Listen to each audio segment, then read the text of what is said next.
minutes in an hourglass. If you could see the minutes of the life you had, would you run and would you try to win it back? If you can see your future in a photograph, if you could see the light that you wish you had, could you be strong and carry on with what you had? While we wasted life, should be chasing life. If we're breathing for the very last time, I don't wanna hold on to goodbyes. If there's no tomorrow, we better make it last tonight. If we're standing when the walls come down, if we make it till the final round, if we're here tomorrow, we'll live it better than we did last night.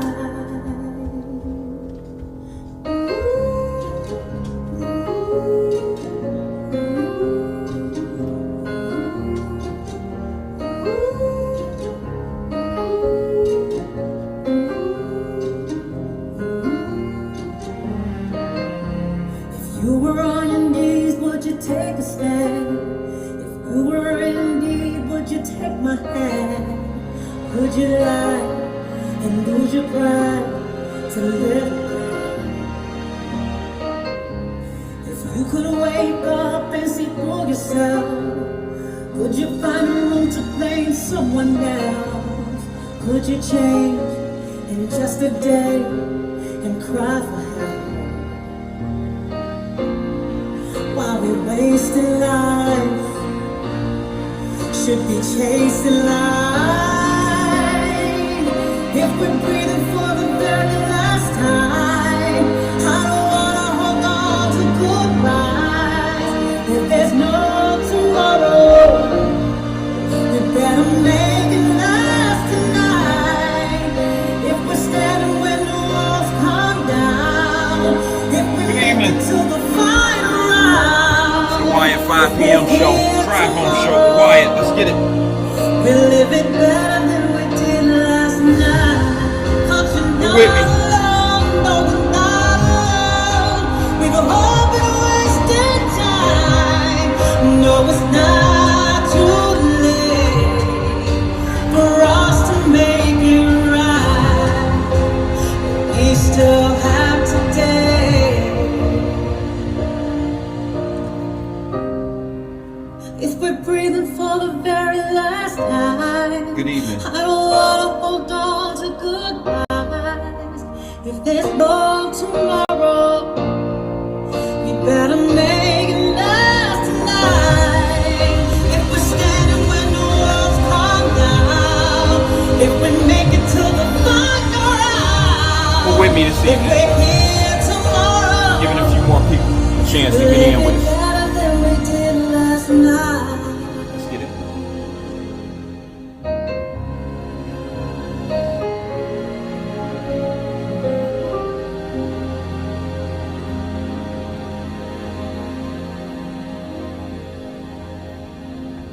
Good evening. It's the Wyatt Drive Home show, the 5 p.m. show. Let me introduce myself. I am Wyatt. I am special. I am essential. And so are you. We all are.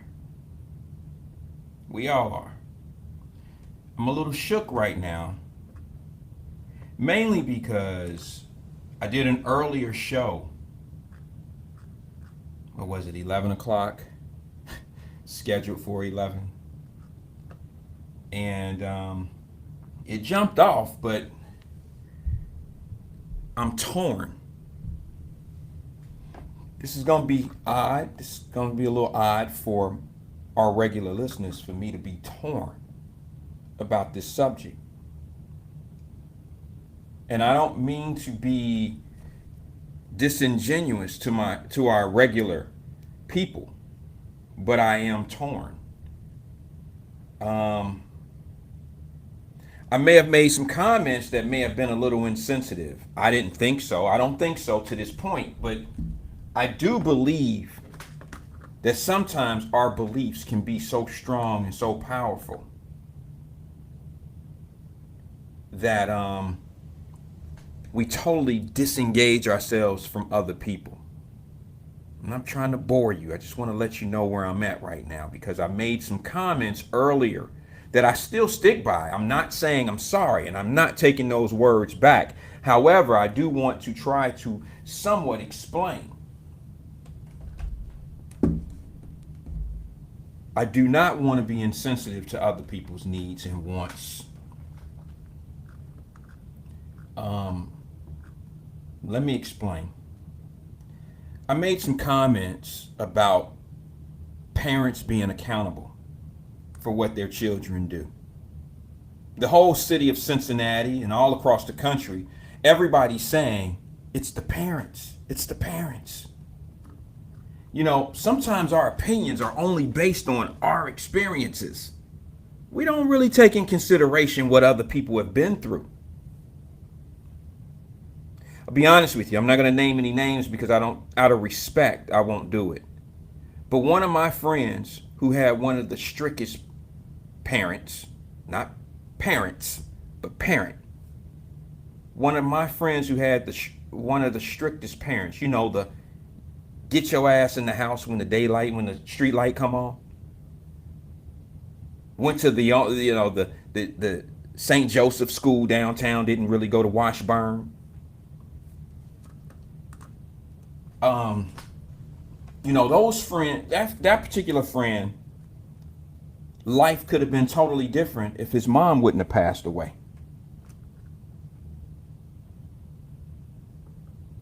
Because his mother was a queen.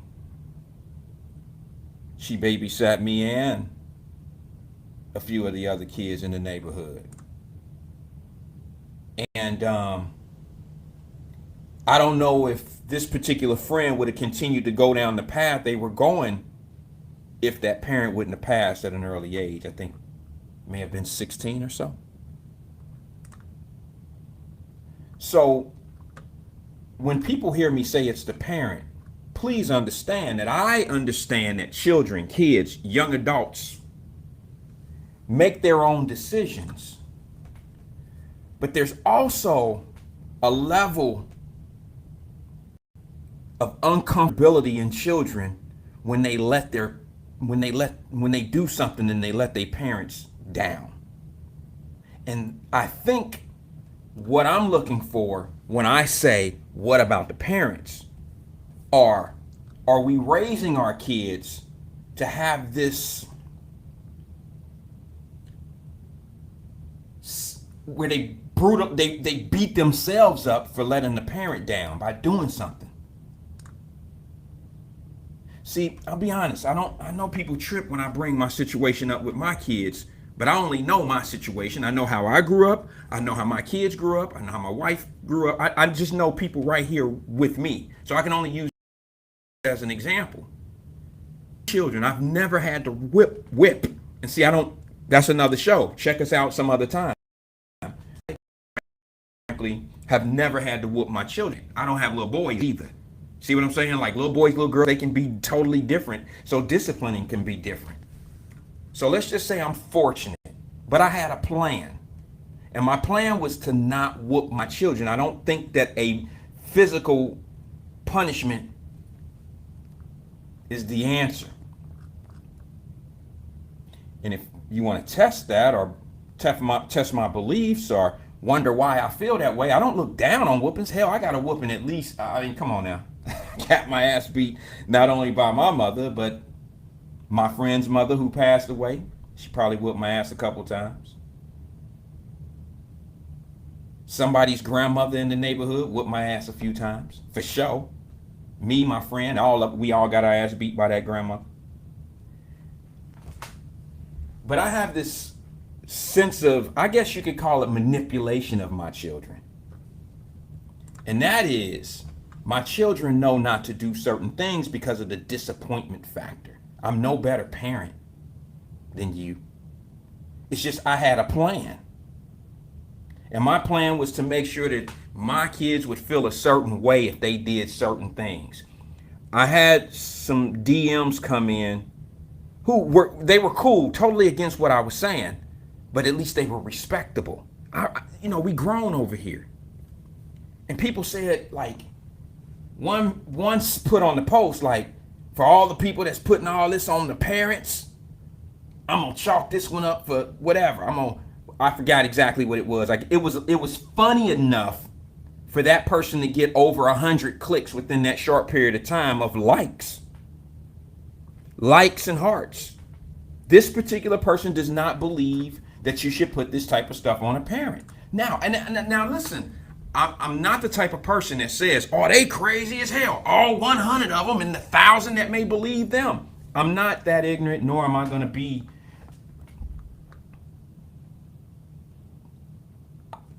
I've learned to work measures of trying to figure out thought process, and that is, why do people think the way they think when they see issues? Because none of us think the same. We might seem to be alike, but we don't think the same. And I want to know why those folks felt like, not saying they're wrong in their mental, where they are. I'm not saying they're wrong, but I'd like to know so I read a lot of the responses out of this 100. It makes sense. Guys, I'm telling you, this shit makes sense. We just have a disconnect in the community. The people that don't believe it's the parents' fault, I get it. I get why they feel that way. They're not dumb. Come on now. These are very smart people that can honestly give you a flow. Now, there's some, I went and checked the Facebook page and I'm like, oh yeah, okay, I see why you feel that way. But then there's others that I'm like, okay, I have to respect this opinion, and then I want to understand it. I want to know why you would feel this way. And the number one thing, I wrote it down. The number one thing was, we all were children at one time and we all made decisions. Oh my God, that's the one simple, how some things are so simple that you just never think of it. And I said to myself, well, damn, I was a kid. And this person made an example, like, you would sneak out the house, or you were having sexual situations, all the things that you don't want your kids doing. You may have done it. And I'm like, okay, I get that. I understand that. We make our decisions and our parents have nothing to do with it. I get that totally. I think where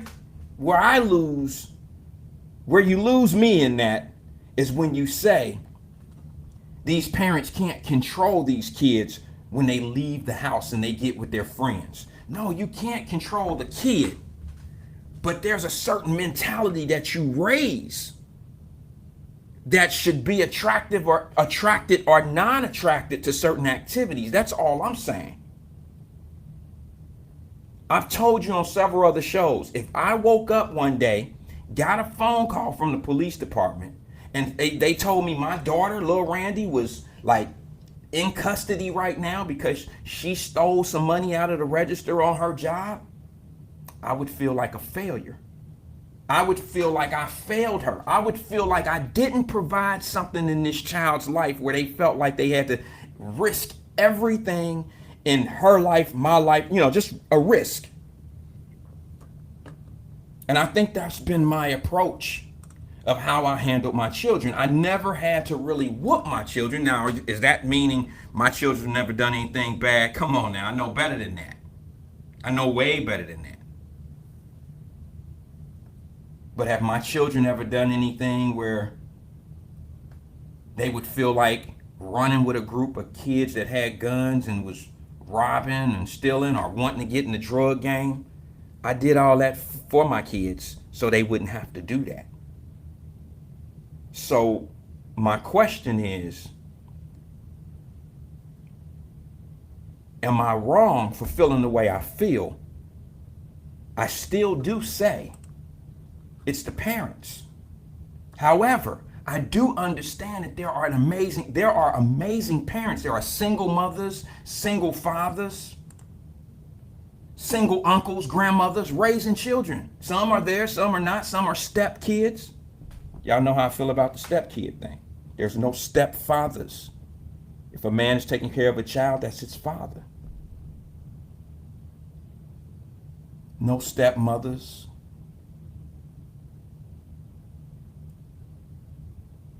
So am I wrong? Because I know there are amazing parents who kids just make the wrong turn. But I think you have to understand where I'm coming from when I say that's, taking a gun to 4th of July and actually shooting somebody and getting into encounters. This is a lifestyle. This isn't like, okay, it's not a human nature to be attracted to a little girl and sneak out and hold her hand and play kissies and go off and grow up and be a grown ass little dude one day and y'all have sex as a young age and you're defying your parents. This is totally different. So please don't compare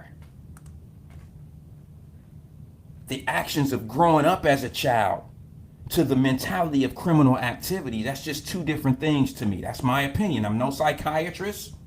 I don't play one on a podcast. I don't play one in my office or none of that.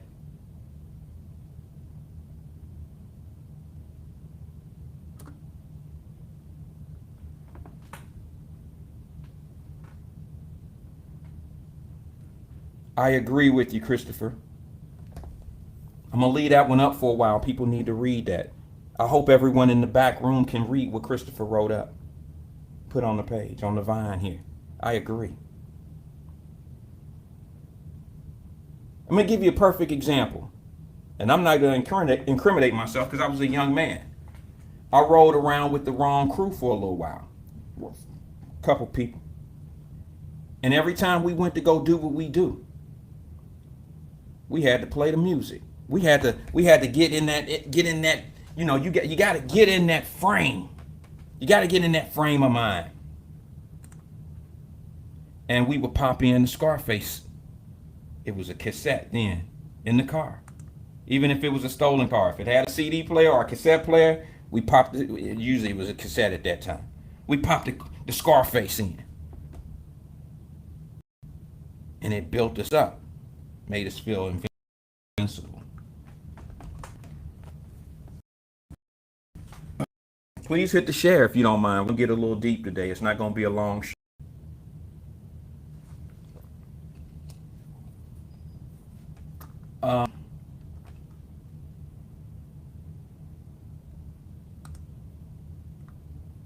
Oh, someone said, please read it. It's hard to see. Okay, I'm going to read what Christopher wrote up here. I'm going to put my tools on because it is actually pretty long, but it's not that long, but it is pretty small to see. But I put it back on the screen. Christopher says, most people respond to social tragedies based on their own upbringing, as well as, one second caller, please. Okay, I'll call back. Most people respond to social tragedies based on their own upbringing, as well as the current culture that is entertained by all the wrong stuff. We celebrate and even reward ratchet behavior amongst adults. The kids are imitating what they see. I detect no lies. Thank you. Feel free to call back, caller. I lost you. Or anyone else who wants to call, the numbers on the screen. 513-310-0546. I detect no lies, Christopher. I don't want to bore you this evening, but I do want to get into what I was talking about earlier.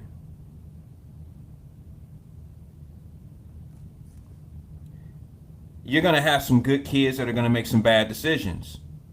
But there's one thing with stealing a cupcake or a Snicker bar. There's another thing toting guns, beefing in your city. That's a mentality. There's nothing cool about thieving either, but a mentality. There's a lifestyle. There is someone, that circle you're with is wrong.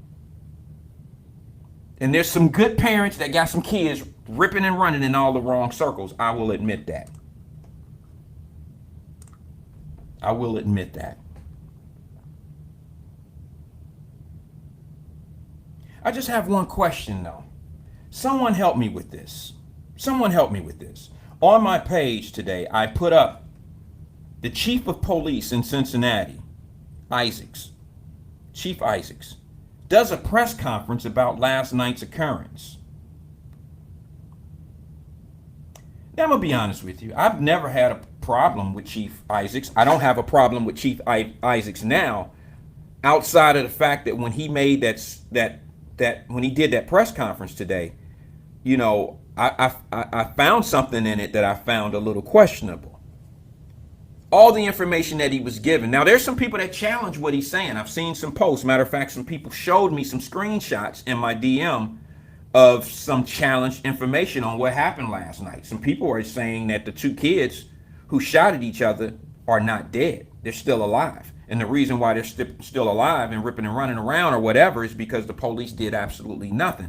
I don't want to stir up rumors. I'm just saying I've heard that from several sources. No credible sources.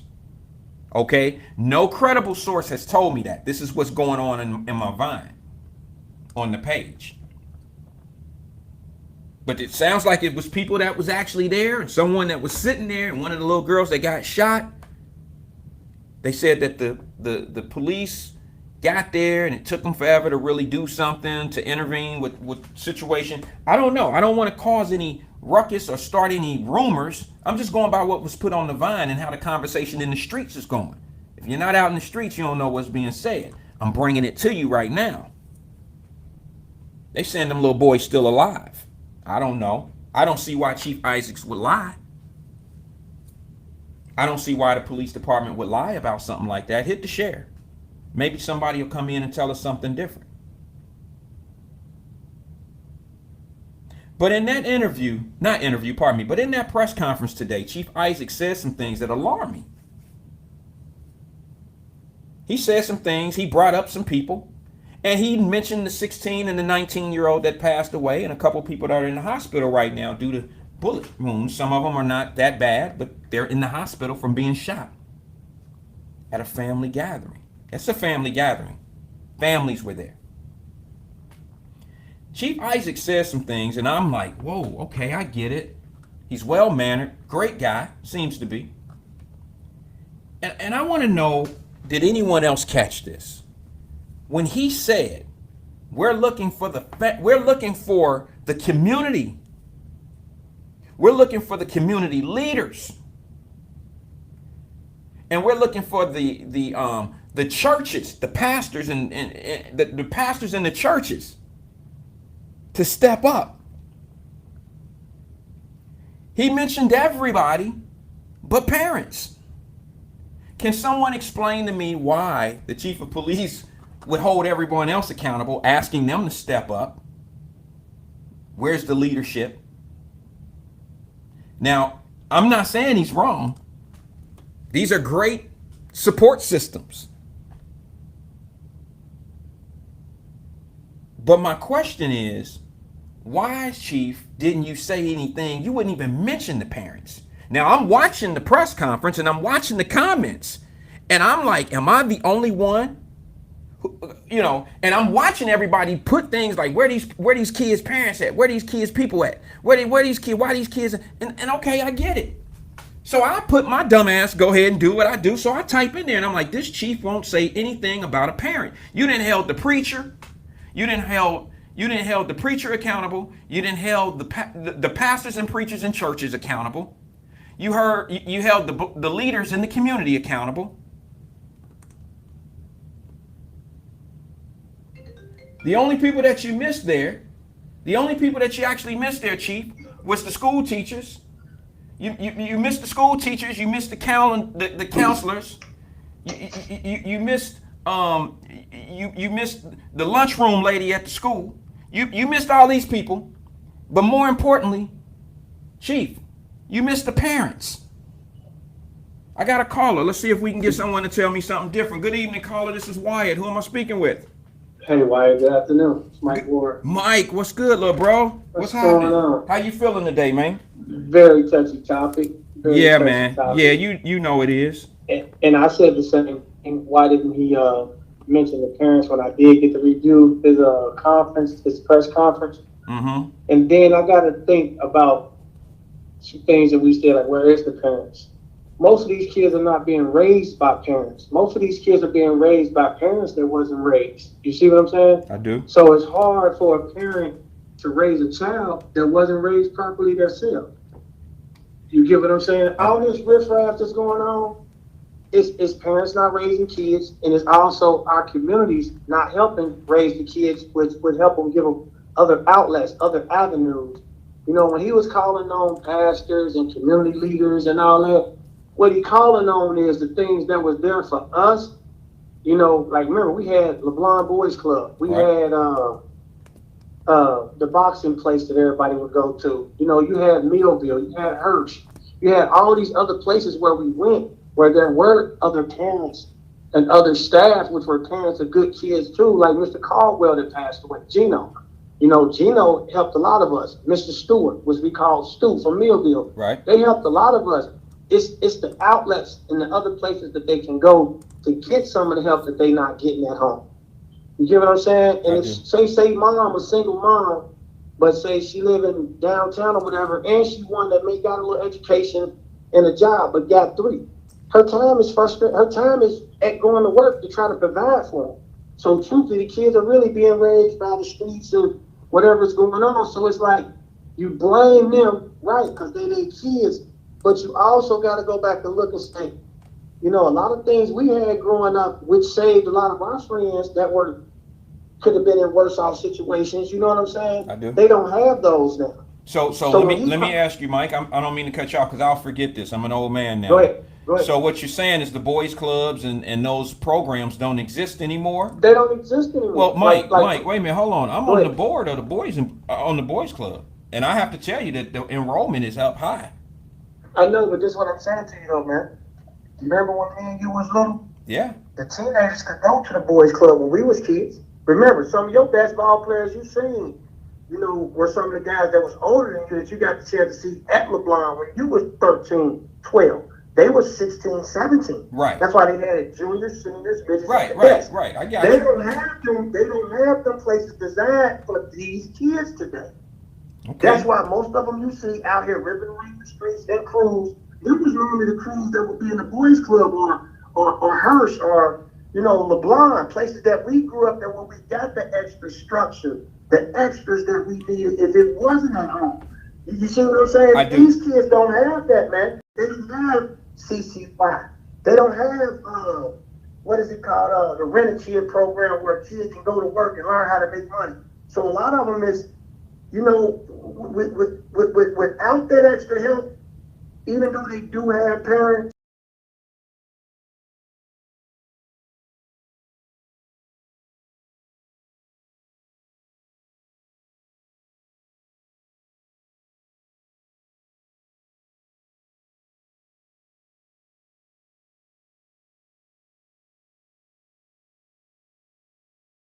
And around my aunts and uncles that were kids of the church house and his mama being a pastor, and not just that, we went to the boys club and stuff. You know what I mean? You learn other things there.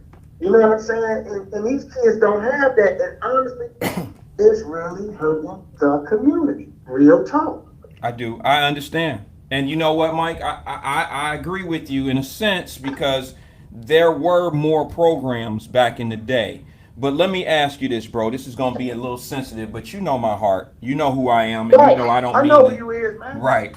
But don't you think as a community that we need to start thinking about preventative measures? Like all these programs that's put in place are not meant to last forever, and they're not to solve everybody's problems. That's right. And that costs people money that, you know, that's taxpayer dollars that are out here. Now, is it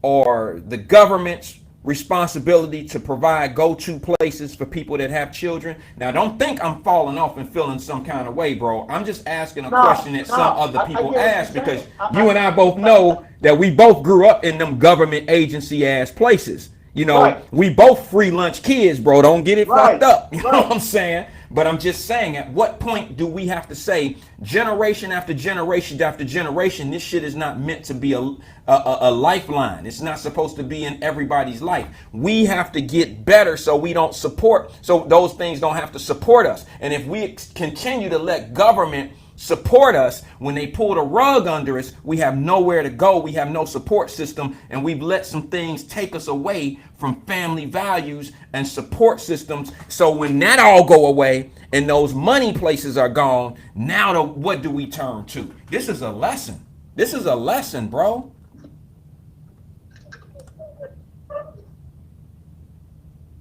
You there, Mike?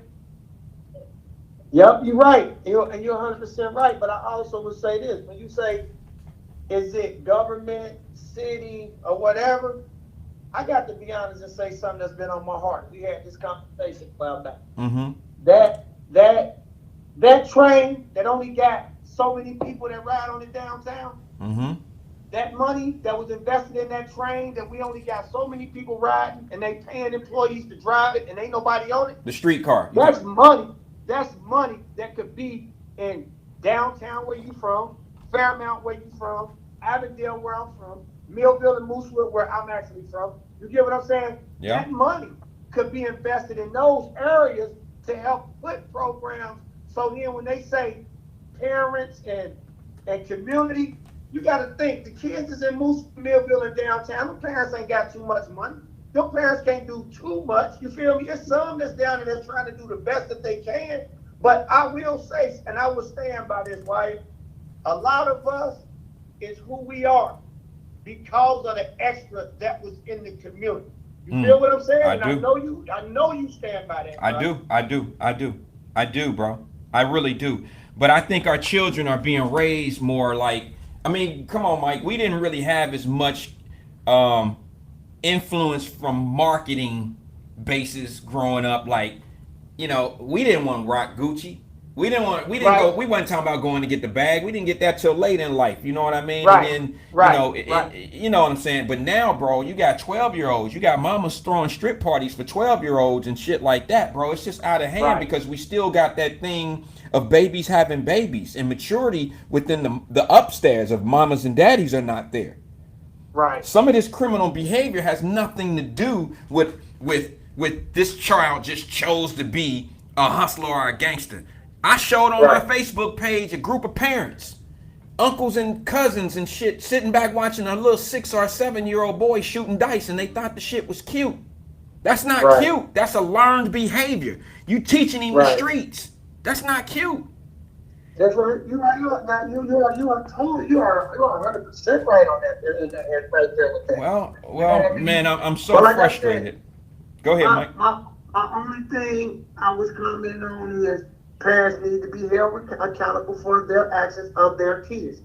Period. So, but Mike, I also would say, the best thing that ever happened to me, and you leave the house, go to the community center. What's the one lady on your cast that come on that you was raised around her and her kids and you always give her props? Mama White now. Mama White or something like that. Yeah, Mama White, Debbie White, See, people like her is what made people like us. You get what I'm saying? And it was a different era and time. It wasn't as wide open as things is today or whatever. But I'll be honest and say, it's still 4 or 5 Miss Whites in the community. If the community do certain things where Miss White will feel like going in that building and them kids will meet her. You get my point I'm making? I understand. You feel what I'm saying? I understand, bro. Like you said, if you was at one of the community centers work, just being honest, not saying you'll work there, but just to share your time like you do, and 3 kids meet you, one of them 3, you're gonna change their life. Absolutely. Guaranteed. Man, you know that. Absolutely. And when I say those are the things that's missing, Wyatt, from the bottom of my heart, bro, I say those are some of the things that's missing. Not the main thing, but you'd be surprised what giving a kid a different little outlet other than what they regularly see, meaning like the bullshit at home, the twerking and stuff you was just saying about a kid seeing this at an early age, whatever.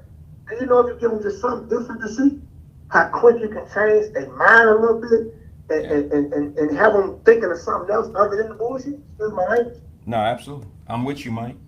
I love you guys. Thanks for having me on. I know I may be a headache, but Nah, You know, bro. some Mike, things come just on, bro. really I've been knowing you since from we the was. soul about. You know what I mean? Bro, listen. You can never say anything ridiculous. I believe in my thoughts transferring into other people and your thoughts transferring. Bro, listen. The only way we ever gonna make it through these situations is hearing everybody's perspective. I may not agree Right. with everybody's perspective. I agree with a lot of what you just said, but there's just certain things. Mike, you know that when you was ripping and running in them streets, bro, you know we didn't have. I was one of those that was like to you, like, hey, listen, man, this ain't it, bro. You know Yep. this ain't it. And you was a Yep. young man, and I just you're not the only one I talk to like that. But it's important that each one teach one.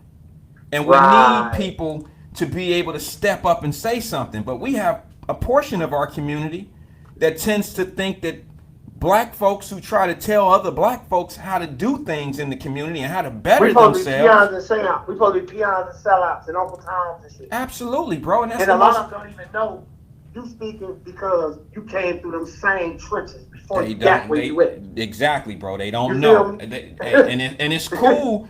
It's cool to say that you disagree or agree with someone, but when you sit back and have a platform and you're telling other people that look like you, and we have a troubled community right now, and you have people co-signing saying just mind your business.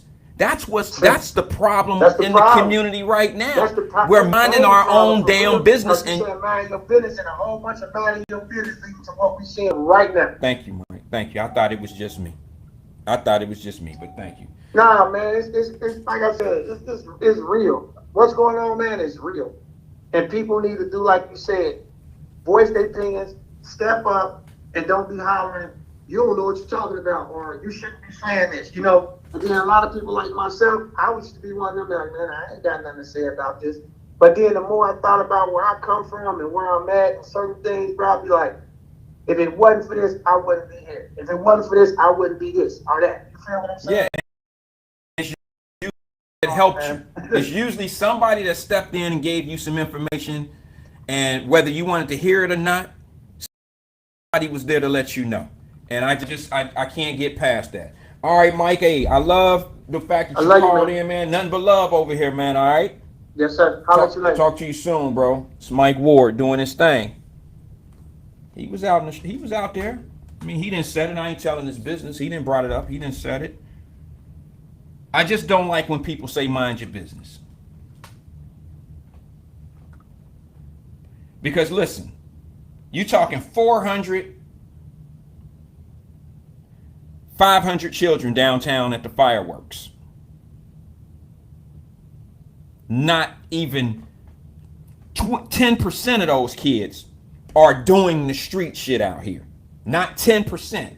But we all know it only takes measly 2% of that 400 or 500 to be idiots, to cause a problem for the entire group. And that's exactly what happened. Now, let me ask you something. Did the little girl who's sitting in the hospital right now have anything to do with that shooting, or was she an innocent bystander? Was she just looking around, and then when the fight jumped out, she won a front row seat?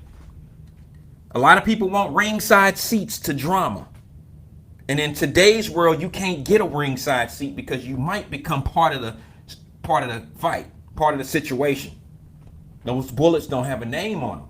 So I've raised my children to exit stage left soon as shit jump off. Be the punk, be the sissy, be the soft kid, be whatever they want to call you. But just be that whatever they call you at home, sitting at home in the comfort of your home and listening to the shit on the news about what happened. Being in the front seat can get you hit. And I'm tired of it. Because you know what? Here's one of the things that I really, I'm going to give you this comparison. More than enough times, whenever a drunk driver get in a car, they very seldom kill themselves. Every time a drunk driver get in a car and go do some reckless shit, have an accident, they always kill somebody else. They very seldom just drive over a cliff and solo dolo theyself. They very seldom do that shit. They kill somebody's kids, mama, grandmother, father, uncle, something of that nature. They very seldom kill themselves, or they kill passengers with them. That's how I see the ignorant group that run amongst our majority great kids out here. It only takes one dumbass driver to end the life of one child out there. Remember the little girl who died at the YMCA last year or so? Hit by a stray bullet. The little white girl that was up at the Melrose Y at the party. They were having a party. She get hit by a bullet. She had nothing to do with the fight, but when you standing around doing, am I blaming her? No. She could have been walking away, getting away or whatever, but she was amongst idiots who were shooting and got struck and ended her life. Now imagine what her parents are doing right now. How are they feeling? Everybody's life is messed up at that point. The little girl's dead. Her parents are horribly are distraught. They messed up. The little boy who did it now has to go to jail for the rest of his damn life. His parents are messed up. Everybody's messed up because of one situation that we don't methodically think out. Like, if I pull this gun, first of all, what do I have a gun for? So let's just go to the beginning of something real fast. The other questions. Now I'm breaking these questions down from the DMs as if it's time to start blaming other directions of why this shit is actually happening. So let's just, for argument's sake and to have fun, if you want to call it that, just to try to brainstorm and break this shit down, let me bring up one other question that's coming up.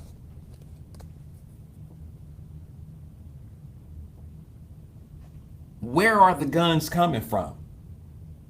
I don't know how that's relevant, because I'll be honest and tell you this. Drugs are heavily sold in our community.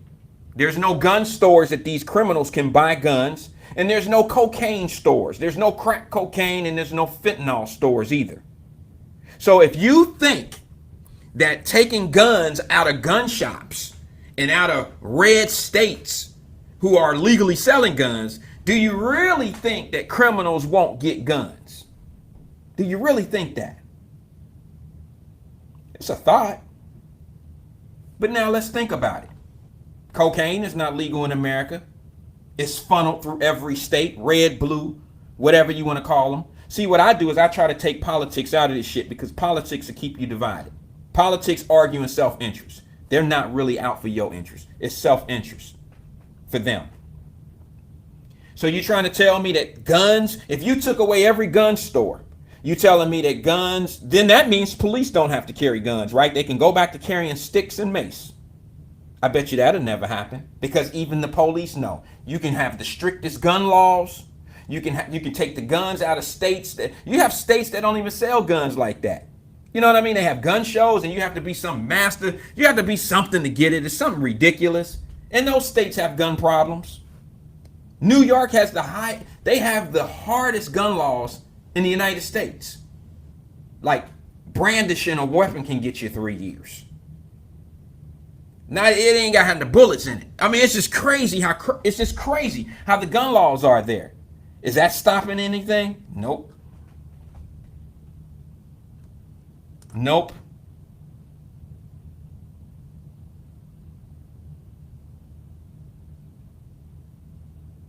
It's not stopping anything. So let's just, for argument's sake, that we start cleaning the guns out of the red states. This is what Democrats are saying now. It's the Republicans' fault because the guns are getting in the kids' hands. The guns are getting in the criminals' hands. First of all, let's just go back and say, it takes a mentality to tote a gun every day. You got to have some type of criminal or some type of element in your mind to even carry a gun every day. Where does the government have a part in that? Where does your city hall or your red states, blue states, your Democrats, your Republicans, where that shit fit in? I'm trying to make it make sense. So, just for argument's sake, they get rid of all the gun stores and the red states have harder restrictions. The blue states have harder restrictions. You're telling me that guns will no longer get in the hands of so-called criminals. That's what you're trying to tell me. That's ridiculous. We got border control. I mean, we got state border on drugs. We got state border on the United States of drugs. Is that working? How's the war on drugs working? About as well as the war on guns.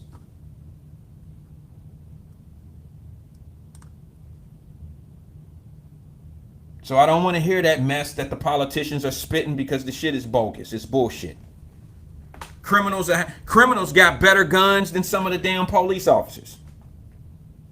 The police are outfight. They're outpowered when they show up on scene sometime.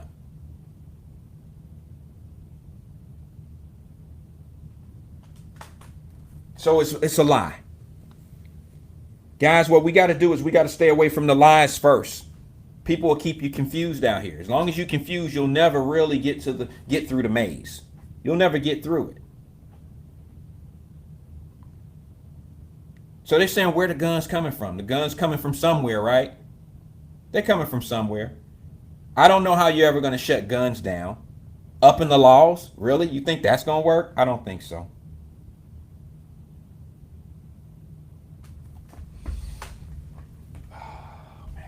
I left the lights on red, white, and blue because I enjoyed my holiday weekend.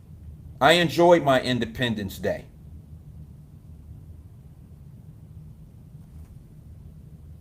I tend to think that the shit can work out for me. I tend not to go in the past. I live in the future now. I tend to say, okay, what happened, happened. How can I make what's in here right now that I can use to take advantage of to better my life? Is the past going to better my life or what I'm doing right now? What's in front of me right now that I can grab and better my life?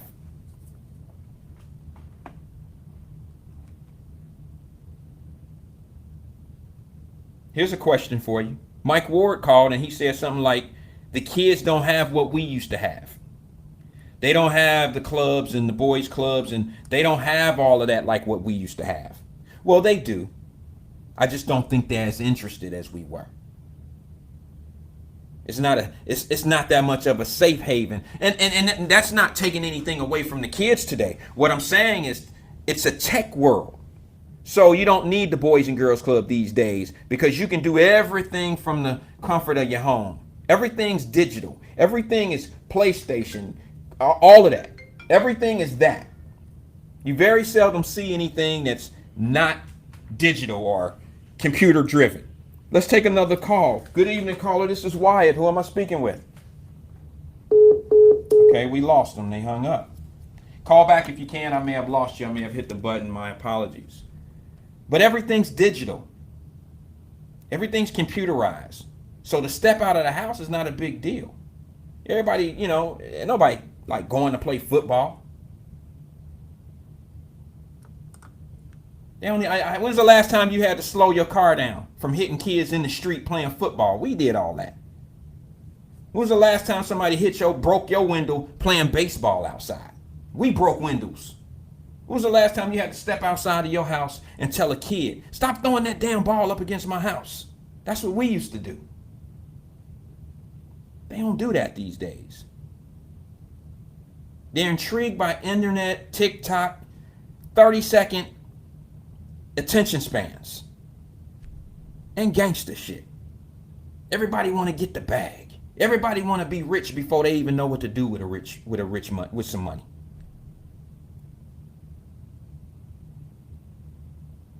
Everybody want to be rich. But I can tell you one thing that has not changed since I was a little boy. And that is little boys will go act foolish in front of the crowd. We will be all we can be in front of a whole bunch of people. We don't think how many witnesses are here. We don't think how my life is going to be destroyed if I pull this trigger. We think none of that before we go outside. So you're going to make your name and you're going to make a statement in front of 400 or 500 individuals out there. That's where you're going to blow big. That's where you're going to make your name. That's where you're going to become a star.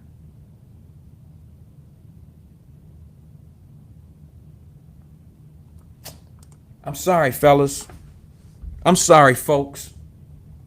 But the things that are being shoved down our throat and our heads and our mentality of our children today is a whole different form of slavery. We are no longer in bondage. We are no longer in chains. We're no longer in thick chains. We're in mental chains. And it's very hard for us to bounce out of this. Because you have half that's free and half that's not.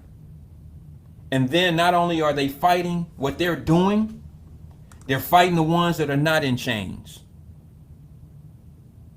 Mike Ward made a point. He said, well, these kids aren't going to the things that we go to. They didn't go to the boys club. It's because they don't have the interest. It's not that these places don't exist. They just don't have the interest to do that anymore. And then here's the other thing. Here's the other thing about those. Why are we going to continue to sit back and hope that a government or a city council is going to do what we need them to do for our children? I quite honestly, this is me personally. This is my personal thought. This is just an opinion. But I don't want them. I don't want them to furnish those things for me. I would rather do them myself. That's just me. Because it's like the point I made the other day when I said, I don't need you to teach my kids what to learn. I just need you to teach them. I need you to teach them how to read. I need to teach them how to do math. I'll teach them what to read, and I'll teach them what to count. That's a responsible parent. I don't need you to teach my kids about Black history. Damn it, I'll do it myself because I'm going to teach them what they need to know about Black history.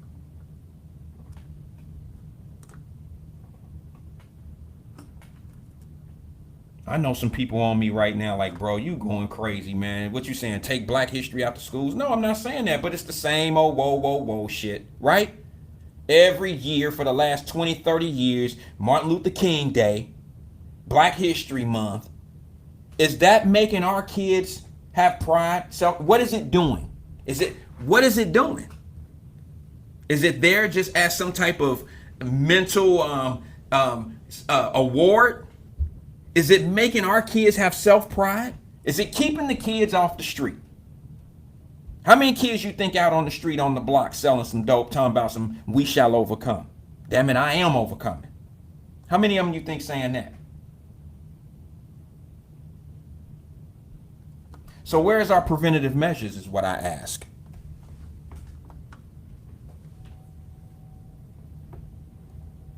Where's the preventative measures?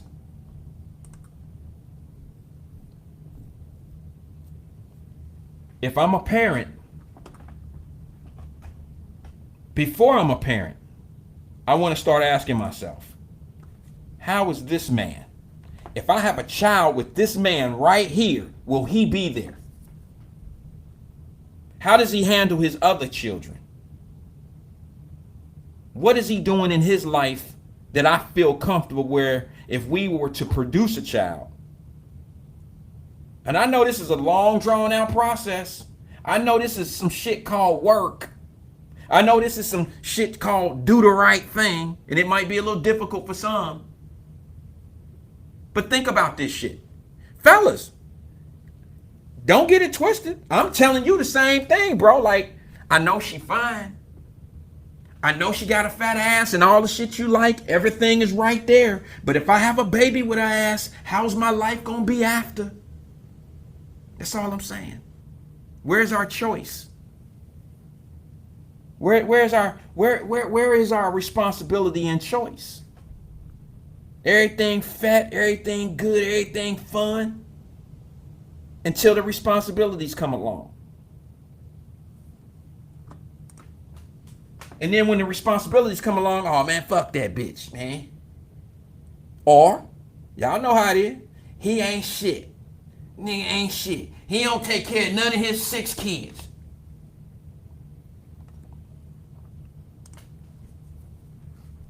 See, a lot of this is I'm just gonna be honest. I know y'all ain't gonna want to hear this shit.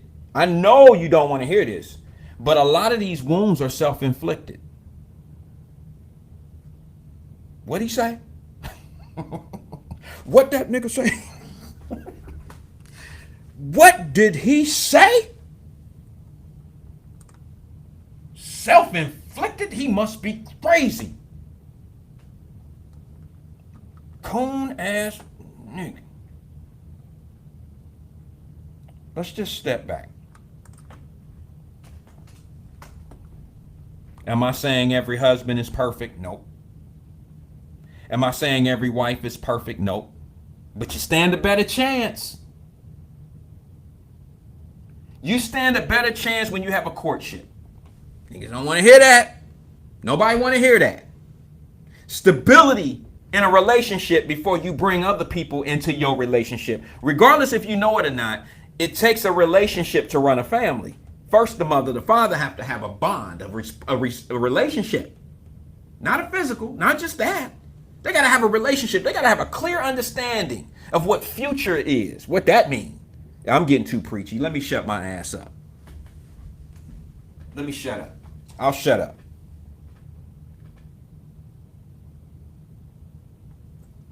I'll shut up. Say something funny, Wyatt. Be a comedian, Wyatt. Don't say no shit like this, Wyatt.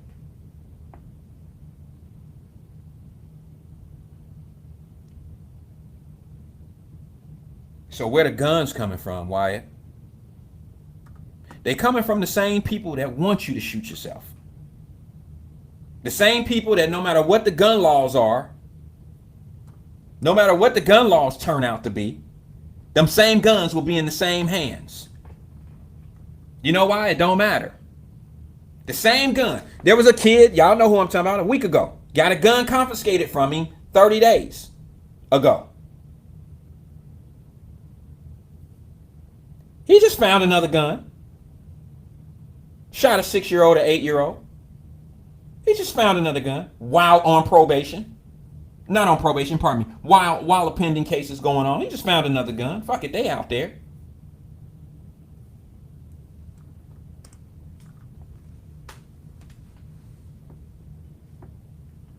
So, when we let our little daughters out here being all fly and shit and finding the flyest guy, the gangsters, it's a revolving door.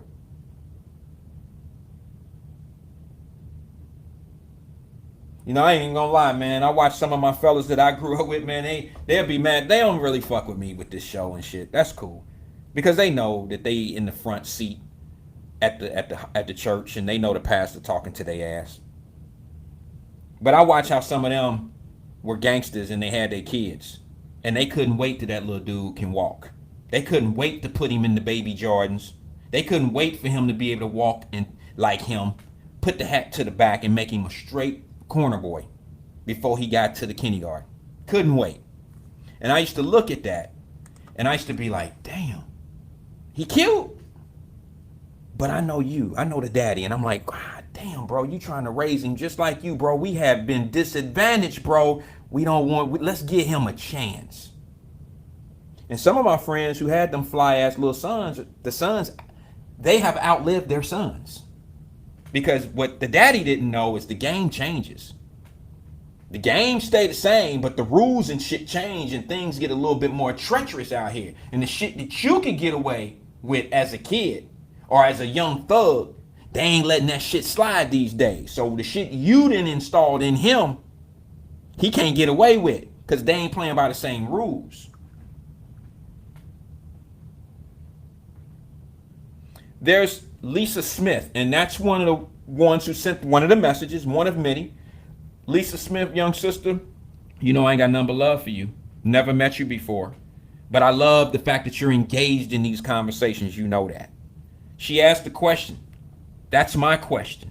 Where are the kids getting the guns? Well, you know, I'm gonna be honest with you, sis. I ain't really out in the streets like that, but what you need.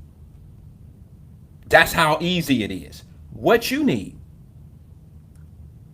What do you need? And I'm not saying that to you specifically, sis. I'm saying that's all you got to do is tell people what you need. See, guns are plentiful on the street. Scratch numbers, all this. There's all, just like there's dope dealers, there's gun dealers. And guns are accessible, not because of the laws. Man, them guns would cross these borders regardless if they took guns away from every state. I will use this point over and over again. If they took guns and told it was illegal to have guns, period. You trying to tell me the little dude running down the street with holding his pants up, running from the police? You trying to tell me you don't think he got a gun? Here's the thing, little sis, check this out. If they stop gun sales from stores and gun shows, if they stopped all that, little sis, guess what? The police will continue to carry guns. You know why? Because they know they can't get rid of guns. Has nothing to do with the laws. It has some, okay. It might be a little easier to get them here if they're selling guns in Wisconsin. If Wisconsin is an open state for gun dealers, which is 3 states over from us. Okay, it has less travel time. That don't mean it ain't gonna never get here, because if it could come from Mexico versus Milwaukee, it's still gonna land. It's still gonna land. Just a matter of different timing. So what's the preventative there? What's the preventative there? You can get a gun just like you can get ounces of dope. It's a market for it. There's a lifestyle for it.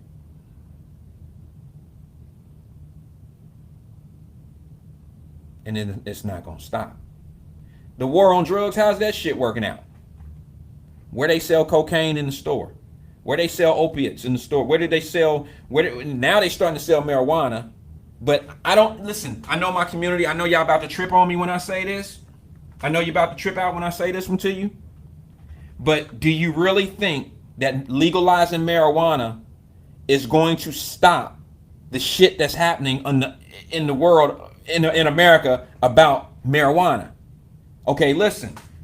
I want somebody to do a research project for yourself. I know the answer. Reach out to Colorado. Go to Colorado and Google that shit. One of the first states to legalize it, right? Like, they license shops. They put restrictions on it, limited it, made it legal.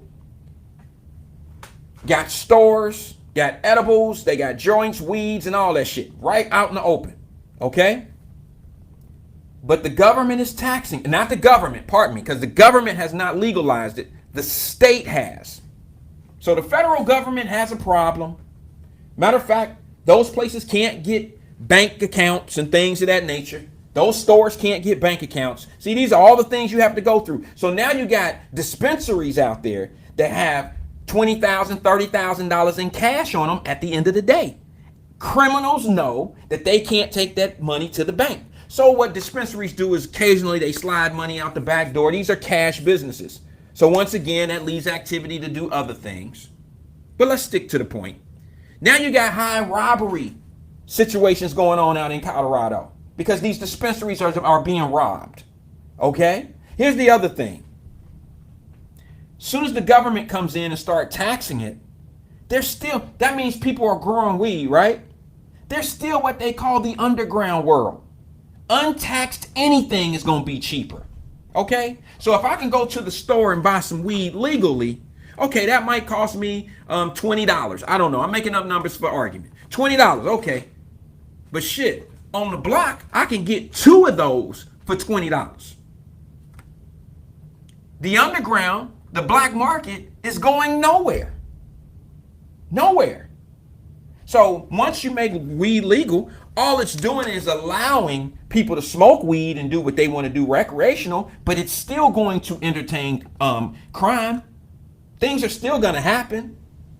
These companies are not going to be able to get bank accounts. People are going to be hitting licks at those dispensaries, robbing them.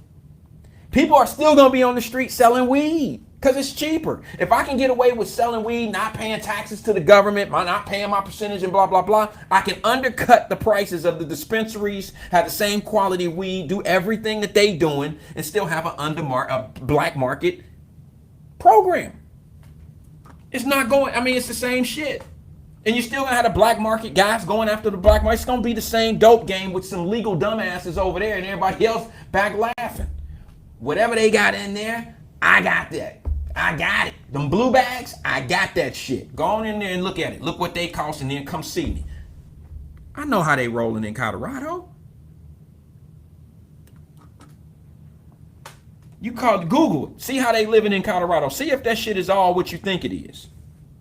My point of even discussing that was the legalization of weed didn't stop crime. It didn't stop illegal weed. It didn't stop all that. So you could do the same thing with guns. It's going to have the same outcome.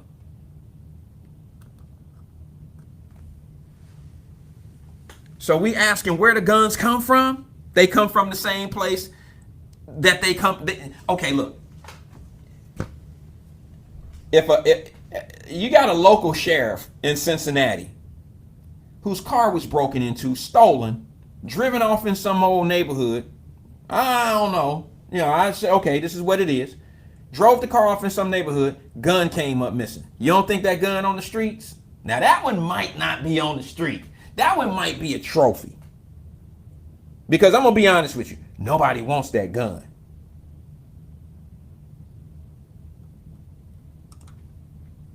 Nobody wants that gun. I mean, if I was out on the streets and I was doing some shit, I would have to just be some ignorant kid or some ignorant mug that ain't got no, just don't know any better. But that's not the gun you want.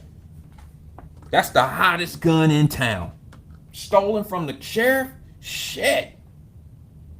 Don't get caught with that one. Don't get caught with that one. Some of these states that have the highest shooting ratings right now have the strictest gun laws. How's that working out? How's that working out?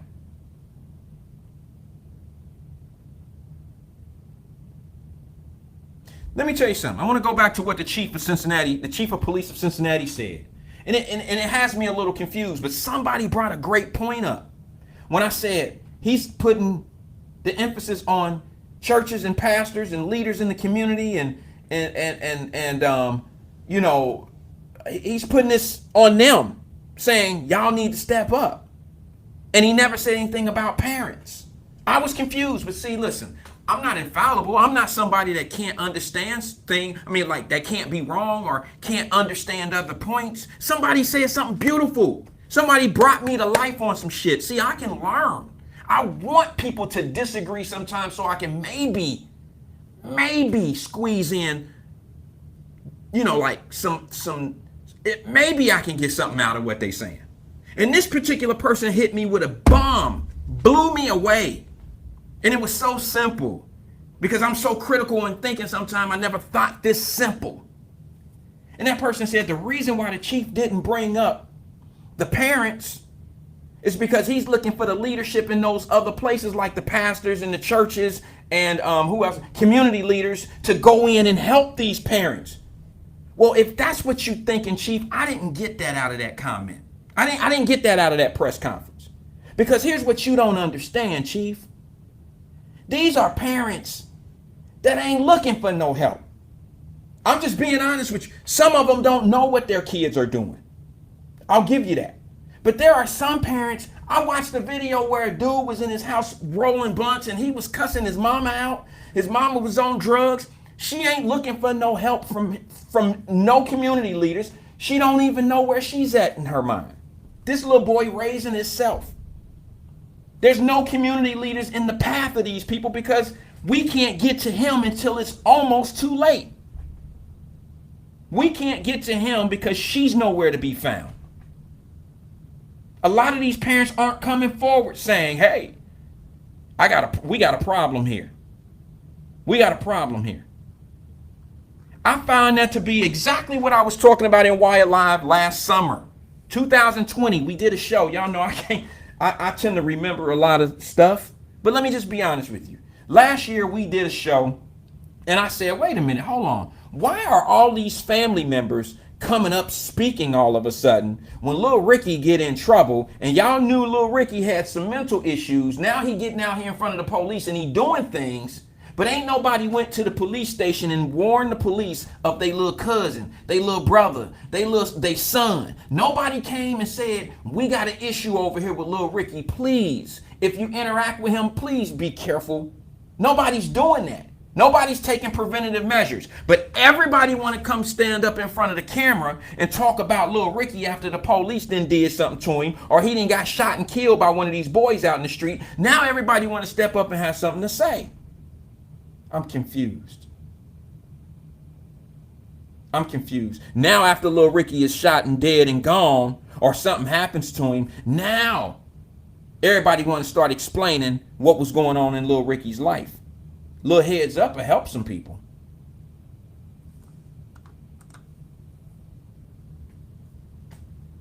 But see, we want to mind our own business. See, we're not proactive, we just reactive of some shit. When things happen, then we jump in.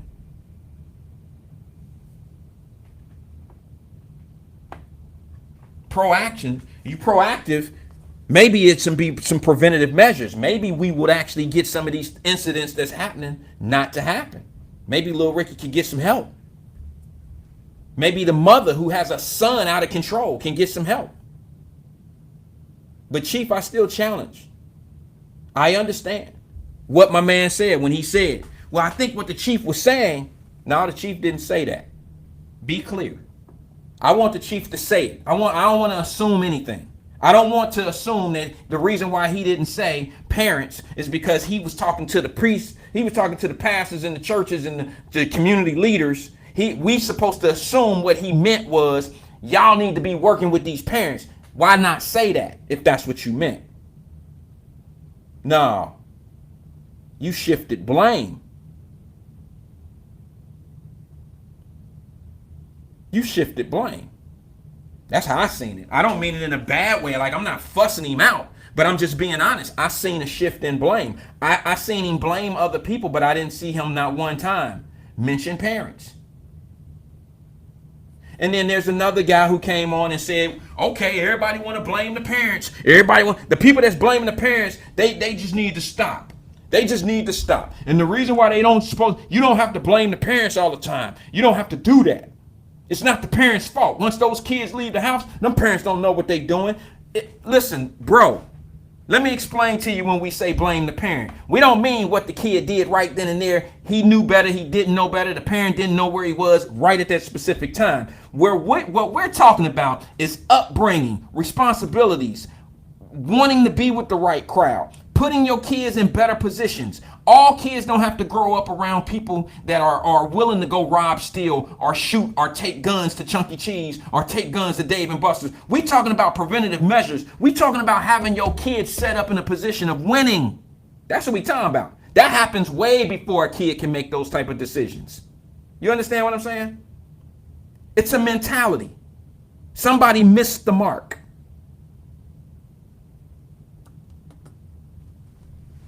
Don't sit back here and try to make it seem like, these parents can't keep up with their kids. Well, let me tell you something. I can't keep up with my daughter everywhere she go. But one thing I know my daughter ain't gonna do. She ain't gonna be with no little dude toting no guns and them out getting in shootouts and shit. And then my little daughter happened to be in the midst of a crossfire, and then she's running and gets hit. But the dude that was fighting with the guns and shit is out here trying to tell the story of what really happened. When in fact you out here squeezing triggers and shit, getting into these cars, getting into these tuffles with dudes with guns and shit. Y'all running in these circles. My daughter ain't gonna be part of that shit. So now I gotta knock on wood. I hope not. If so, I'm dead first. Put in my obituary that I tried and I did everything in the world. Everything. I gave her everything. I provided the right path. Did it all. Put that in my obituary, because I'm going to die before she make it to jail. I'm going to die before she die. You can send me up out of here. Here's my biggest fear right now. Crystal, your beautiful daughter, wearing that little red, white, and blue outfit over the weekend reminded me so much of my little daughter. And I'm thinking to myself, Crystal, what if our kids would have went down to that 4th of July thing? Down on Serpentine Wall, Small Smells Park, whatever it's called.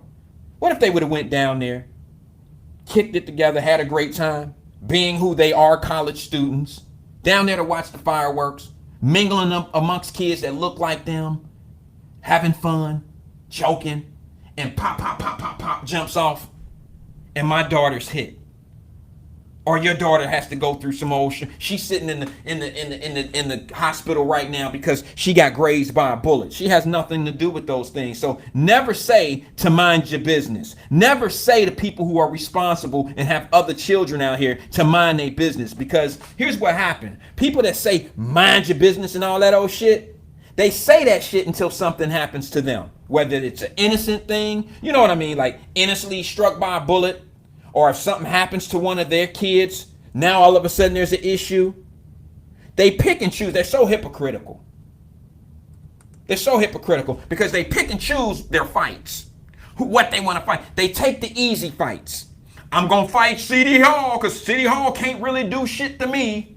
I'm going to fight the police department because the police can't really do nothing to me. I'm voicing my opinion. We shall overcome. Fight the power. All that old bullshit. Y'all can stand up on the steps of City Hall knowing y'all ass ain't gonna go to jail for no years. Knowing that your life is not in threat at all. But go to the communities and try that bullshit. Go ask the kid, hey, where you get that gun, player? Man, shit. That's a harder fight, ain't it, G? That's a harder fight. That's a fight for your ass. So now my biggest fear. And I'm going to be honest with you. My daughter has a job while she's home from college, from Ohio State. She has a job in college now, and it's at Home Depot.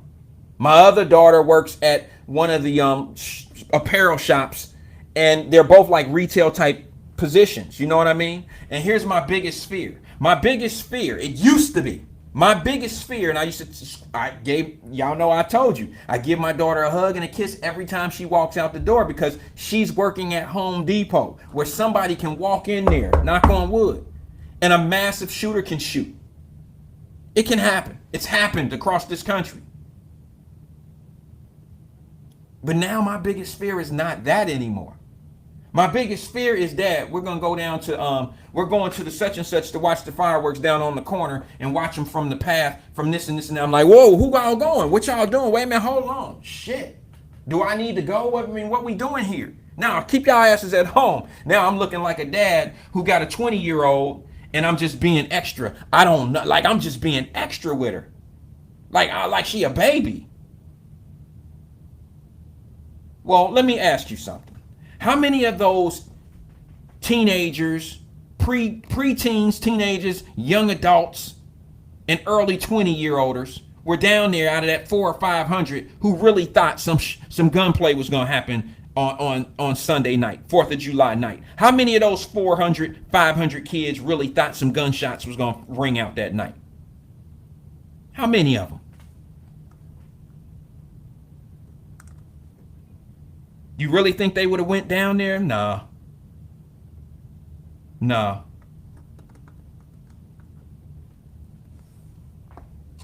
Hit the share, please. Hit the share button. Maybe somebody will come in and talk to us.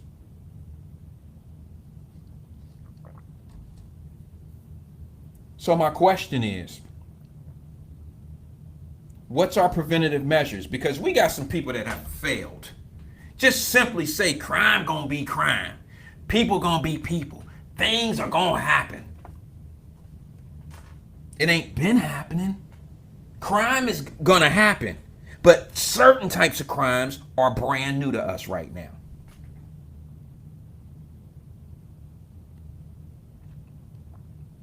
What's the preventative measures here?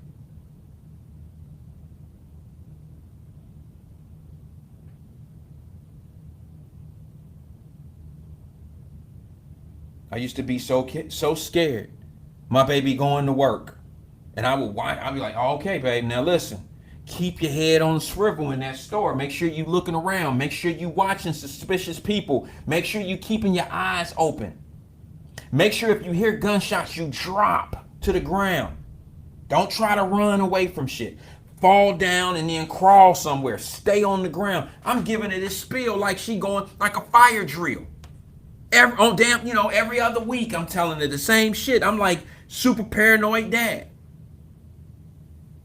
Because I don't want that little girl that's in the hospital right now to be my daughter. I don't want the parent who was going to bury their daughter from being down at that 4th of July. I don't want that to be me. I don't want that to be you.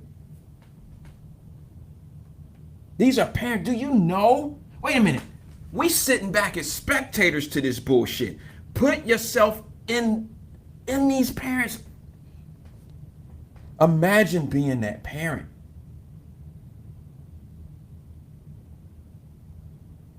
Imagine being that parent. You don't know who that little girl is. You don't know who that little boy is. You don't know these kids. You don't know the future that they had. You don't even know. And some drunk driver, y'all know I'm using that phrase because I told you, drunk drivers kill other people. They very seldom kill themselves. So somebody down there utilizing stupid behavior makes the decision to shoot somebody. Several shots rang out. And you got tons of innocent people. And I bet you any amount of money in the world, if not as many more innocent people, got shot that evening than the people that were actually involved in this shit. Mind your own business. Mind your business. Let people be who they are. So what are we supposed to do? We mind our business. Now we don't go to Chuck E. Cheese. Now we don't go to Dave and Buster's. Now we don't go to the fireworks. Now, you do realize this fake ass woke, this fake woke shit. You know what's gonna happen? Soon as they shut shit down for us, the fake woke black shit gonna pop up on us, and they gonna go to fight for the rights of why we being treated a certain way. When in fact we sitting on our hands, it's crickets when shit like this jump off. Nobody steps up and says anything. Come on, man. Here's the thing, man. Wouldn't you respect it a little bit more if they were keeping shit 100, if the chief of police came out and was like, hey, man, this shit is fucked up. We got to get our shit together, man. I ain't trying to be funny, but everybody was looking for Obama to be a certain kind of way. He was graceful. He was respectful. He had a lot of diplomacy about himself. But it was some of y'all that was sitting back like I was. I voted for Obama. Y'all was sitting back loving the fact that he was shooting jump shots in the back of the White House. Loving the fact that people was hating the fact that he was so graceful and you couldn't find no dirt on him and all that old shit. But deep down inside, I know everybody just like myself was waiting for him to clock out one day and say, y'all sit y'all dumb asses down. I'm going to do this shit the way I'm going to do this shit. Where my brothers and sisters at? We about to get us some shit. How many of y'all was waiting for Obama to do some shit like that? I'm first to say I was. I was waiting for him to clock out and be like, I'm about to pay y'all. I'm about to do some shit. They ain't gonna like me when I leave this office. I tell you, they ain't gonna fuck with me. Hey, they ain't gonna like me. All right? Book deal down the drain. I ain't gonna get shit after this administration. I know some of y'all was waiting for that. I know I was. Never happened. Never happened.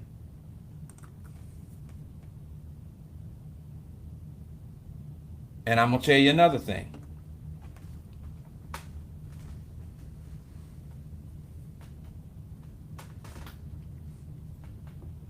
It ain't going to happen this time either. This shit ain't meant for you. All these policies and all this old bullshit, that's been proven already. I ain't going to get policy. I'm not going to get political. But a lot of this disaster that's happening in our community right now, these untold questions, these unsolved problems we got.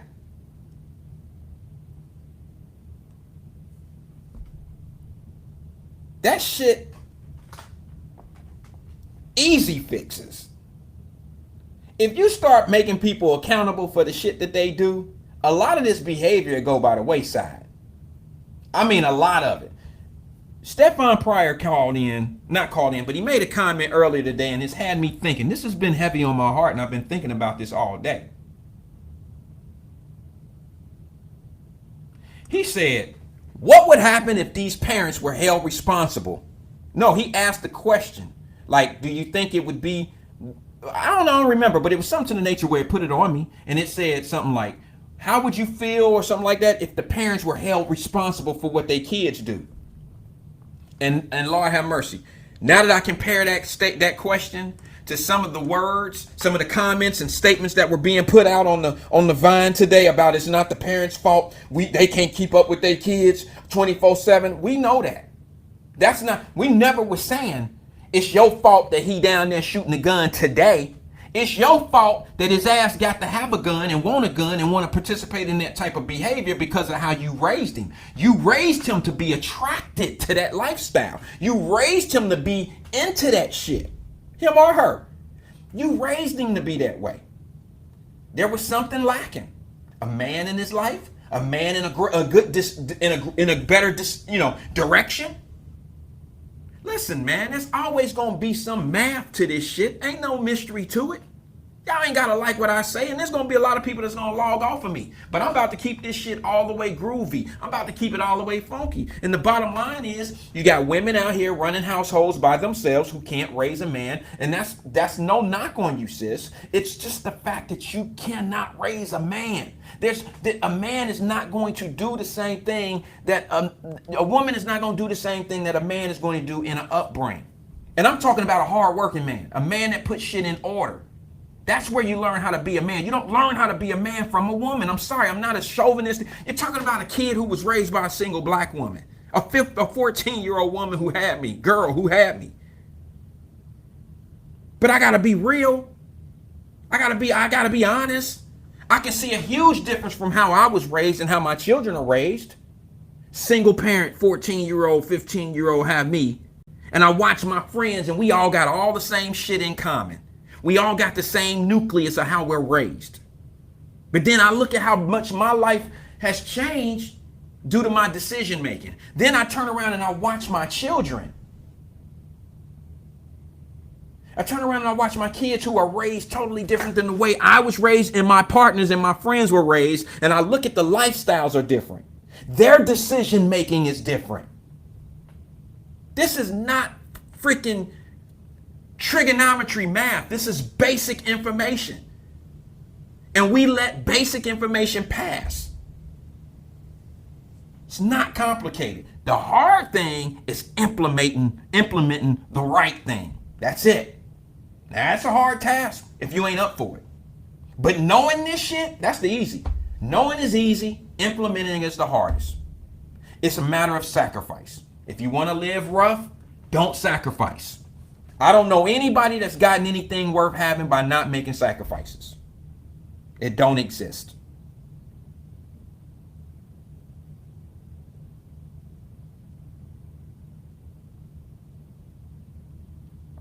Wow, D. DB says, Randall White, I took 3 guns away from my son before the age of 18 until he finally got his CCWs. Listen, I don't know what anybody else would say to you, but D, that's big time. For you to even have the ability to know that those 3 guns existed, for you to be in your child's life knowing what's going on, that's big time. That's knowing what's happening in your children's life. To be able to take those guns from your children, that's big time. Those are majors. And that's probably part of the reason why your son is still alive to this day. You know what I'm saying? Because it's going to take people that have seen things. See, your son, our kids haven't seen, I know, regardless of what they may think. See, my daughters and them, I think they thought I was born at 40 years old. Like, I ain't never been 14, 15, 16, 17. They just think I was born 40 or some shit. I don't know. But for some odd reason, they don't think I've experienced anything. So we tend to have this disconnect of what I know and what I don't know. So you got to catch these kids early, because there's certain things that they're going to have a mind of their own when they get a certain age. You got to know that shit. That's part of being a parent, knowing, I got about 10 good years to install what needs to be installed in this child. The do's and don'ts. And if you're not ready to be a parent, you ain't got no business having kids. I don't want to hear that beautiful birth shit. I don't want to hear that bullshit. I don't want to hear about some, yeah, the daddy ain't shit, but I had this beautiful ass baby. Okay. You and your beautiful ass baby might be in for a long, rocky ass, turbulence ass ride. Stop having these beautiful ass babies if we ain't gonna take care of them right. I said it, cut me off, cancel me, do whatever you want to do. It ain't good for the culture. Population is a situation that has to be more than just bodies. Population has to come with some sense of, it has to come with a responsibility, with sense of responsibility. We can keep on having beautiful ass babies, but if we ain't teaching them shit, they just beautiful ass babies that's signed up for failure. I know. My people just cut me off. At least I got the balls to say what I say. It may not be part of your narrative. It may not be part of what you talking about, but damn it, I feel good when I can speak my truth. So when people say, it ain't the parent's fault, you know, it ain't the parent's fault that he went down there last night and shot somebody. We ain't talking about it being the parent's fault because he didn't know where his child was last night. It's the parent's fault when they have lost the child at the age way younger than when they committing these crimes. It's what you install in your children that excites them. It's what you allow them to get away with and what they find attractive. That's what it is. Let me explain something to you. When you have a son, and you letting the streets I ain't even talking about, you can have mothers, you can have a great son. He can be a good student, he can be whatever. He don't even have to be a criminal-minded person. But if he don't respect women a certain way, he's gonna treat women a certain way when he's out being a man on his own. If he sees that you can't stay in stable relationships and bounce from man to man, he's gonna do that with women. Most guys who have a mother who stayed a single mother and would date men and not bring them home, not bring this around the son. Mamas, I respect y'all, okay? I really do. But what that young man is learning is how to be selective. My mama ain't out there like that. Even though I don't know what hotel y'all kicking or whatever y'all doing, that's y'all business. But I'm just saying, a young man would look at that and be like, my mama straight. My mama don't be bouncing out like that. My mama good. That don't necessarily make him go out and get a woman like you. That don't make him go get a wife. You set the tone that's single and you can do this on your own. You set that tone for your son, so he might take that approach. I'm gonna be single. I might get a girlfriend here. I might get one there. I might get a couple girlfriends, blah, blah, blah. But you see how you just trained him to be something that you wouldn't have dated?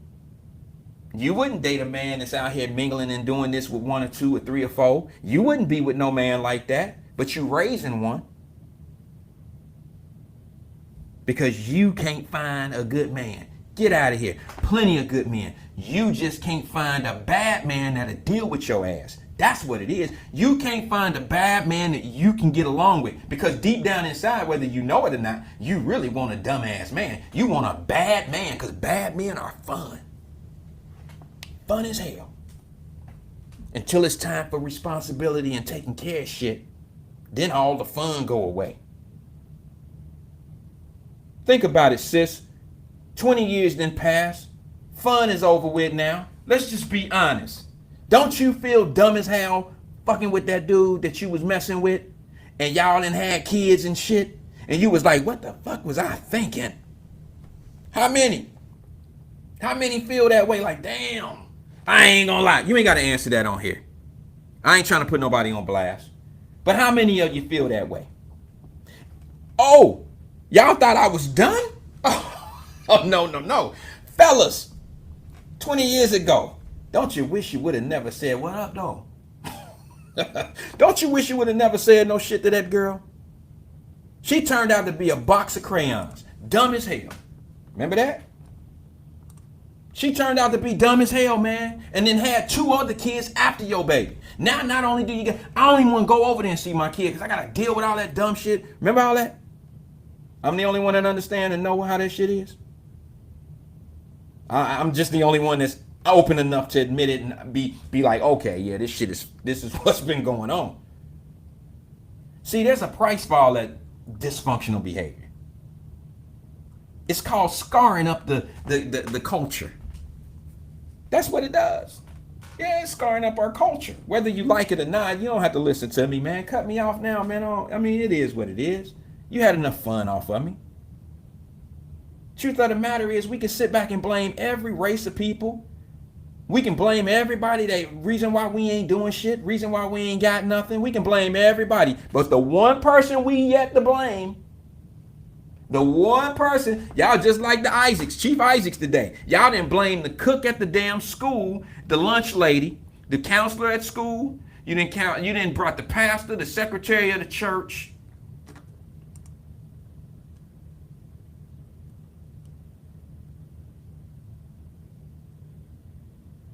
You didn't brought all these people in, but the main person who birthed them, set the stone, set the path.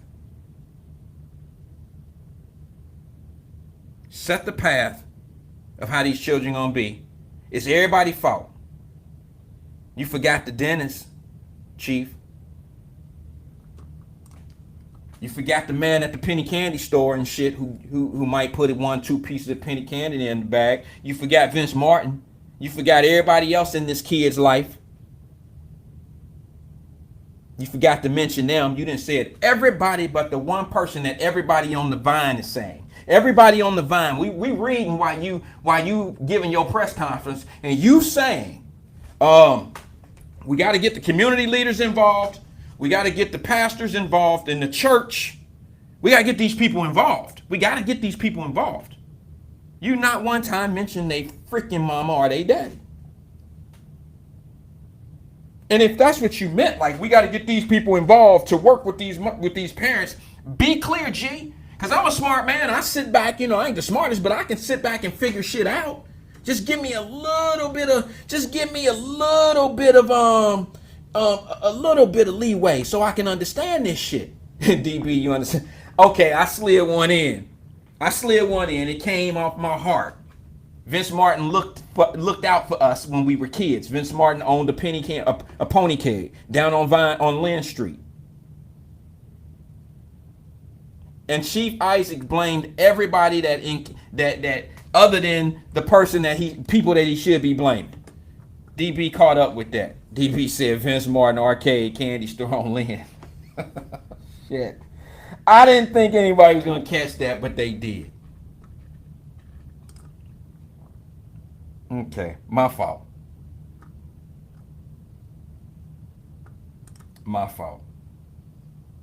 But you got to understand, man, to be sitting here having these conversations out in the open, I've been through some things.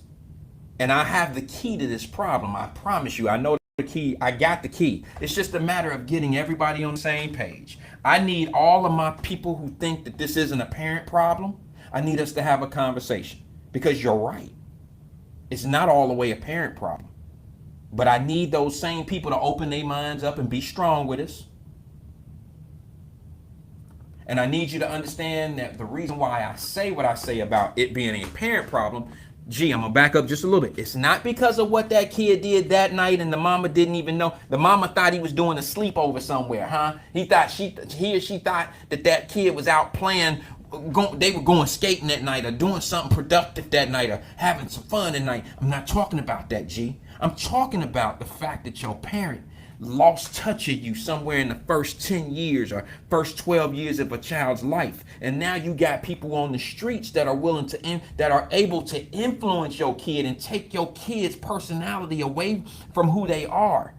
And now it's something bigger out there. It's a whole lot of nothing. You got to install in your kid that you are a king, little boy. You are a queen, little sis. Don't let Rick Ross is a fucking facade. One of my favorite little rappers. Well, he about as old as me. He ain't no little rapper. He got me by about 120 pounds, and he got the same age on him as me. So I can't call him no little rapper. But I will say these guys that sell this facade and this music, the bag,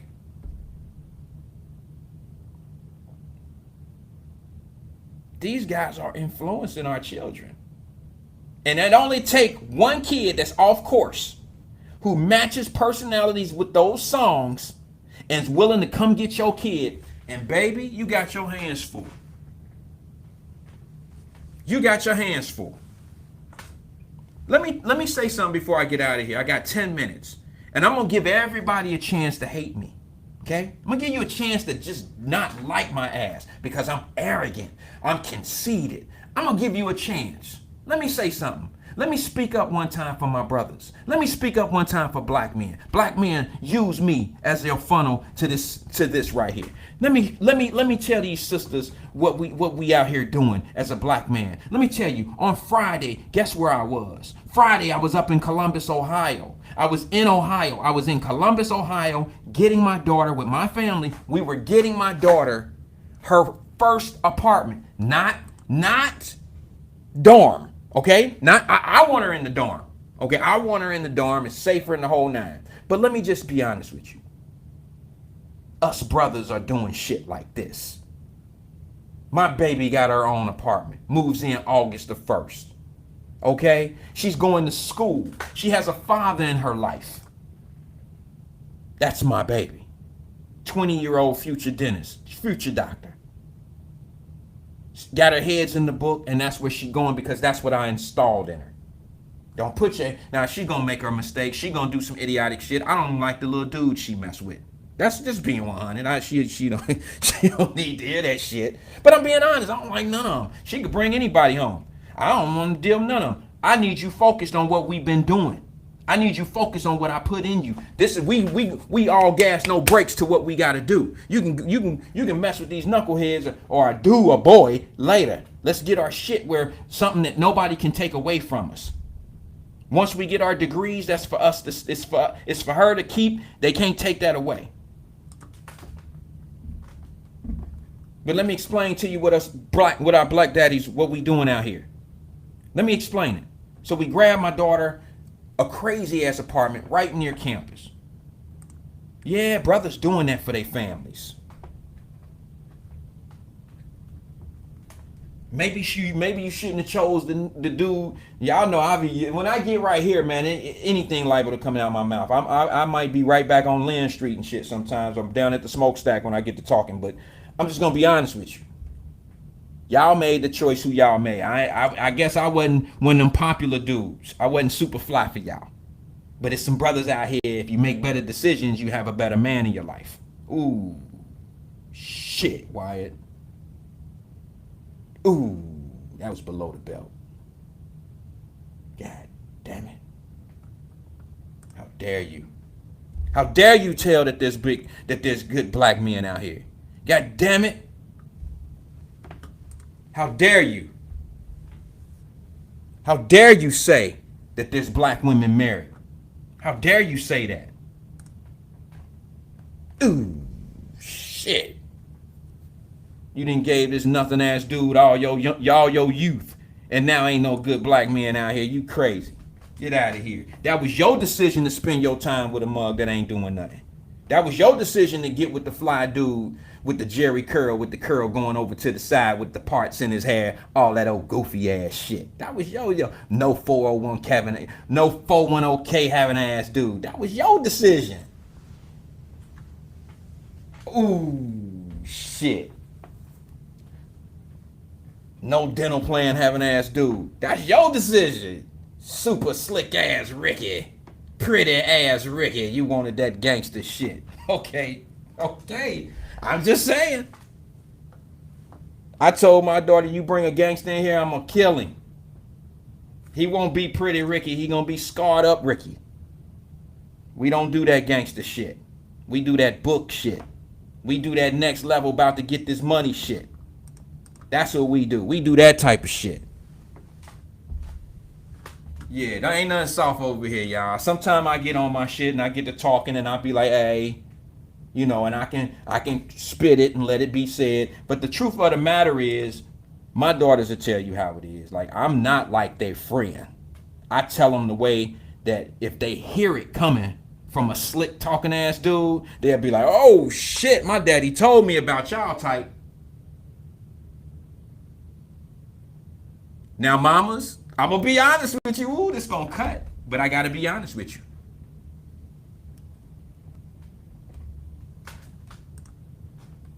How you gonna tell your daughter not to deal with a knucklehead ass dude when you been dealing with knucklehead ass dudes? And you got your own place. You done brought her up all good. You done did all this hard ass work by yourself. If you can do it, mama, I can do it.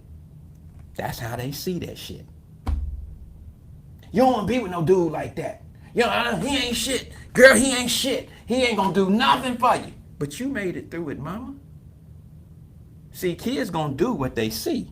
Mama, if you made it, if you've been successful by dealing with knucklehead dudes, mama, I can do it. I can do it. See, here's the beauty. My daughter can't wait to move out on August the 1st. She dying. She rearranging shit already. She got shit at the front door right now, and we 30 days away from moving. She came home from Columbus on Friday and started packing shit. And I'm like, you rushing to get out of here. I don't understand why you rushing. I don't understand. Because once you get out there, babe, you out there. Like, shit gonna be different. She can't wait. She can't wait to get out there and be fucked up. Excuse my language. She can't wait to get out there and not be eating like she eating now. You ain't eating Jimmy John's every day like you doing now. That shit about to be dead. She got a house note for an apartment. I promise y'all. Listen, it was worth the money to me. I need my baby to be in a safe community, gated community. Bruh, we didn't, listen, y'all gonna die, but this is the truth. We went up there. We had 4 places. 5 places. We didn't go to the first one. We had 5 places to check. Stemmed it down to 4. We went to 4 places. The first place, it was where she was like, oh, this is in the price range. Bang, bang, bang, bang, bang. I'm like, that sound kind of cheap. It ain't cheap, but I'm talking about cheaper than the shit that I need her to be in. So she say some shit like, oh no, this is a good one. So we go down. It's in a not a good community. It's like over the Rhine. You know what I mean? How you right on the border of some good shit, and then you turn around the corner and you be like, is that a crackhead laying there? Did he just shoot some dog? Is he asleep? It was like that. Right around the corner. So if you park your car, if you miss a good parking space, you park from the nice area of this community around the corner. Now you in hell. They sleep. They you know how they get the rocking. And I'm like, Rand, this ain't gonna work, baby. You can't live over here. I'd be up here. I wouldn't sleep at home knowing you live right around the corner. I mean, literally right around the corner. This ain't gonna work, babe. We're gonna try something different. Let's go to the next spot. Person came down to show us the place. We was like, nah, that's all right. We cool. Sorry to waste your time. Got in the car, went to a couple other places. The other place that we went to that I had to check out of real fast. The other place I went to, I swear on everything I love. When we got there, it was close to the campus, but it was in the bad neighborhood, but it was just on that border again. But here's the problem there. We went in, we talked to the rental office people. They took us on a tour, if you want to call that a tour. We went across the street. We went in one building, and we went upstairs. He showed us the apartment, and I'm like, okay, you know, this look a little different. I don't know about this. And I'm like, it's dirty, it's rusty, blah, blah, blah. You don't have to be knowing no clean shit. Matter of fact, I want her to struggle a little bit. But see, this is me as a parent, like, damn, I want my baby to struggle. Ooh, but I don't want her to be like that struggling. I'm not willing to risk her safety to prove a point of how she need to be self-sufficient. That ain't how I want to do this shit. You know, so I'm gonna have to stretch this spoiled shit out a little longer. So this is what we do. I'm like, damn, where's the washer and dryer? You know, y'all said oh, they're downstairs. So I'm like, okay, let's go downstairs. Trust me, this is some good shit. I want y'all to hear this story before we get out of here. So we walk downstairs to the washer and dryer room, and I swear when we open that door, you get when you open the door to go to the washer and dryer room, there's a whole, it's another staircasing or stairwell, a hallway of doors, left and right of doors, apartments. And I swear when I open the door, do y'all remember? Y'all know what a store smell like? That you can smell 40 ounces, you can smell cigarettes, you can smell everything, that you can smell now laters, you can smell Chico sticks, you can smell hot pickles, you can smell it just smell like a store from down the way. And then as I'm walking, I'm like, bro, what they selling down here? Like, it smell like a fucking store. Like, it smell like the hood. It smell like a store. And I promise you, the next step I made after I said that, I looked at one of the doors, and it was an ATF kick. Now, y'all know I know what ATF kicks look like. You know, with the brr, brr. I'm like, no, hey, bro, we Gucci. We good. Babe, let's go.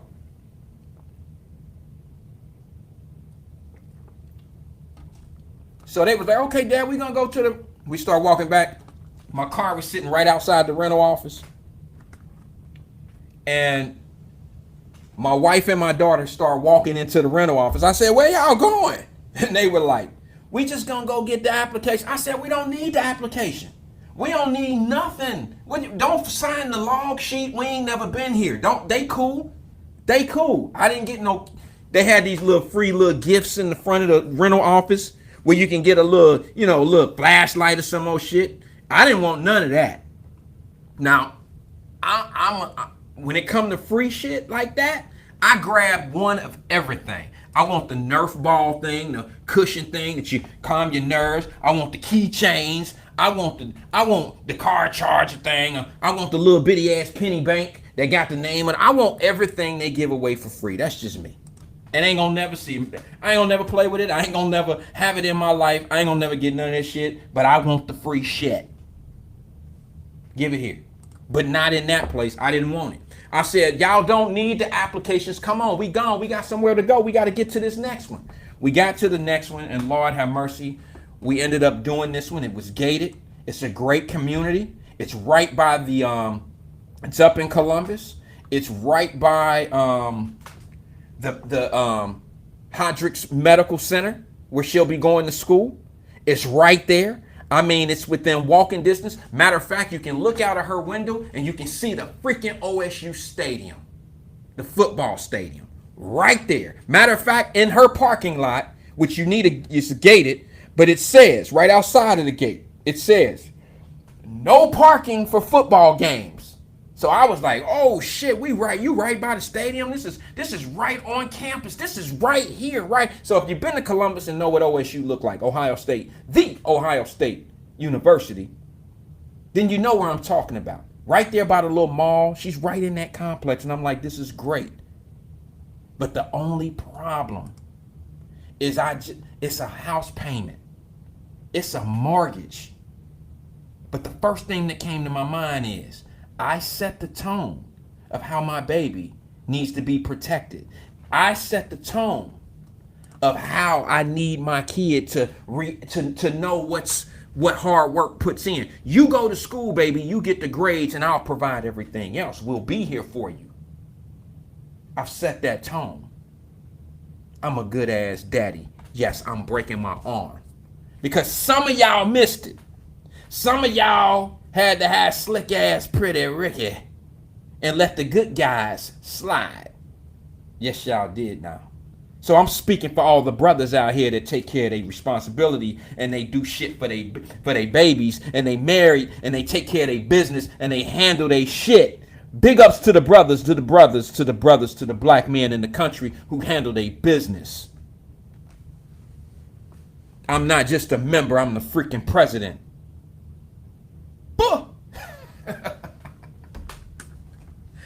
Oh, and all the daddies that ain't doing shit for their kids right now hating on me so hard right now. Like, oh, he think he the shit. Yeah, you shouldn't have been playing so much. You didn't need all them girlfriends. You didn't need all them babies. I'm speaking for the winners, bro. Big ups to my brothers that take care of their responsibilities. Big ups. Shit, I ain't the only one. I'm probably lasting. I'm probably doing half the shit some of these guys doing of taking care of their responsibilities. But damn it, I'm part of the club. I'm part of the club. And we don't get no respect. We don't get no roses while we living. You know who we got to follow? Dumbass dudes that y'all calling ain't shit. And we look just like them. We look just like what y'all call, so we get treated just like that. We get treated just like what y'all done dealt with. Big ups to the mothers that hold it down as well. I ain't talking about the ones that doing it by yourself. I'm saying big ups to you too, but I'm talking about the mothers that have dealt with dumbass dudes like me. I mean, it ain't easy. It ain't easy. It ain't easy.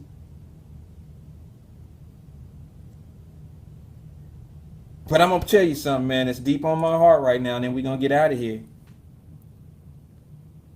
Some of these daddies don't know what their kids' GPA is when they going through elementary or high school or junior high. None of that. They don't know what their kids' GPA is.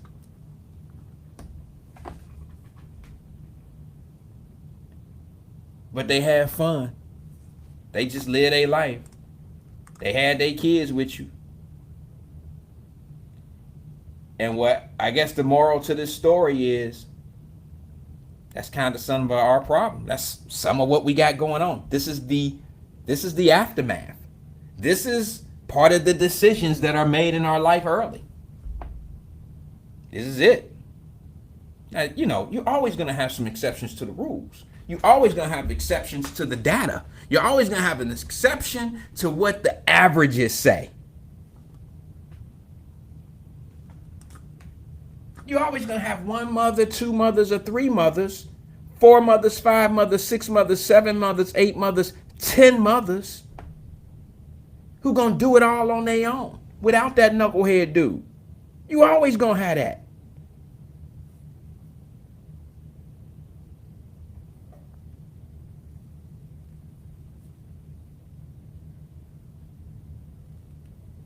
But if we took care of our business, we wouldn't have to go that route.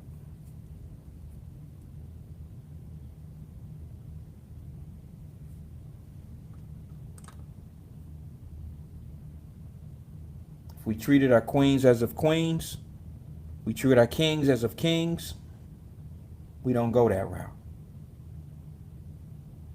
Our little brothers don't tote guns, they tote books.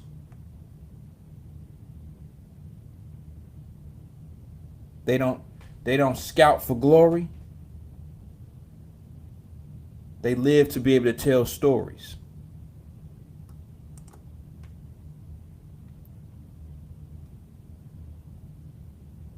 They understand that the future don't end before a future starts.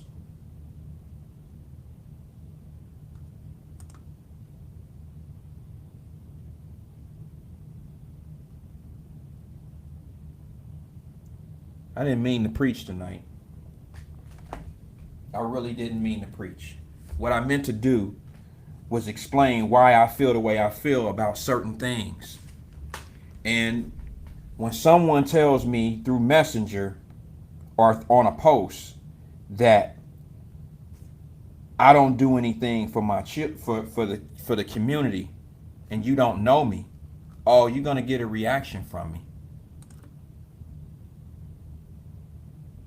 For those that don't know, I came on today at 1 o'clock and at 11 o'clock, and I gave some information out on what happened. I put a post out over the weekend on Sunday night, and I said, who's shocked? Shooting in downtown Cincinnati, 5 injured. It didn't go over too well with some people.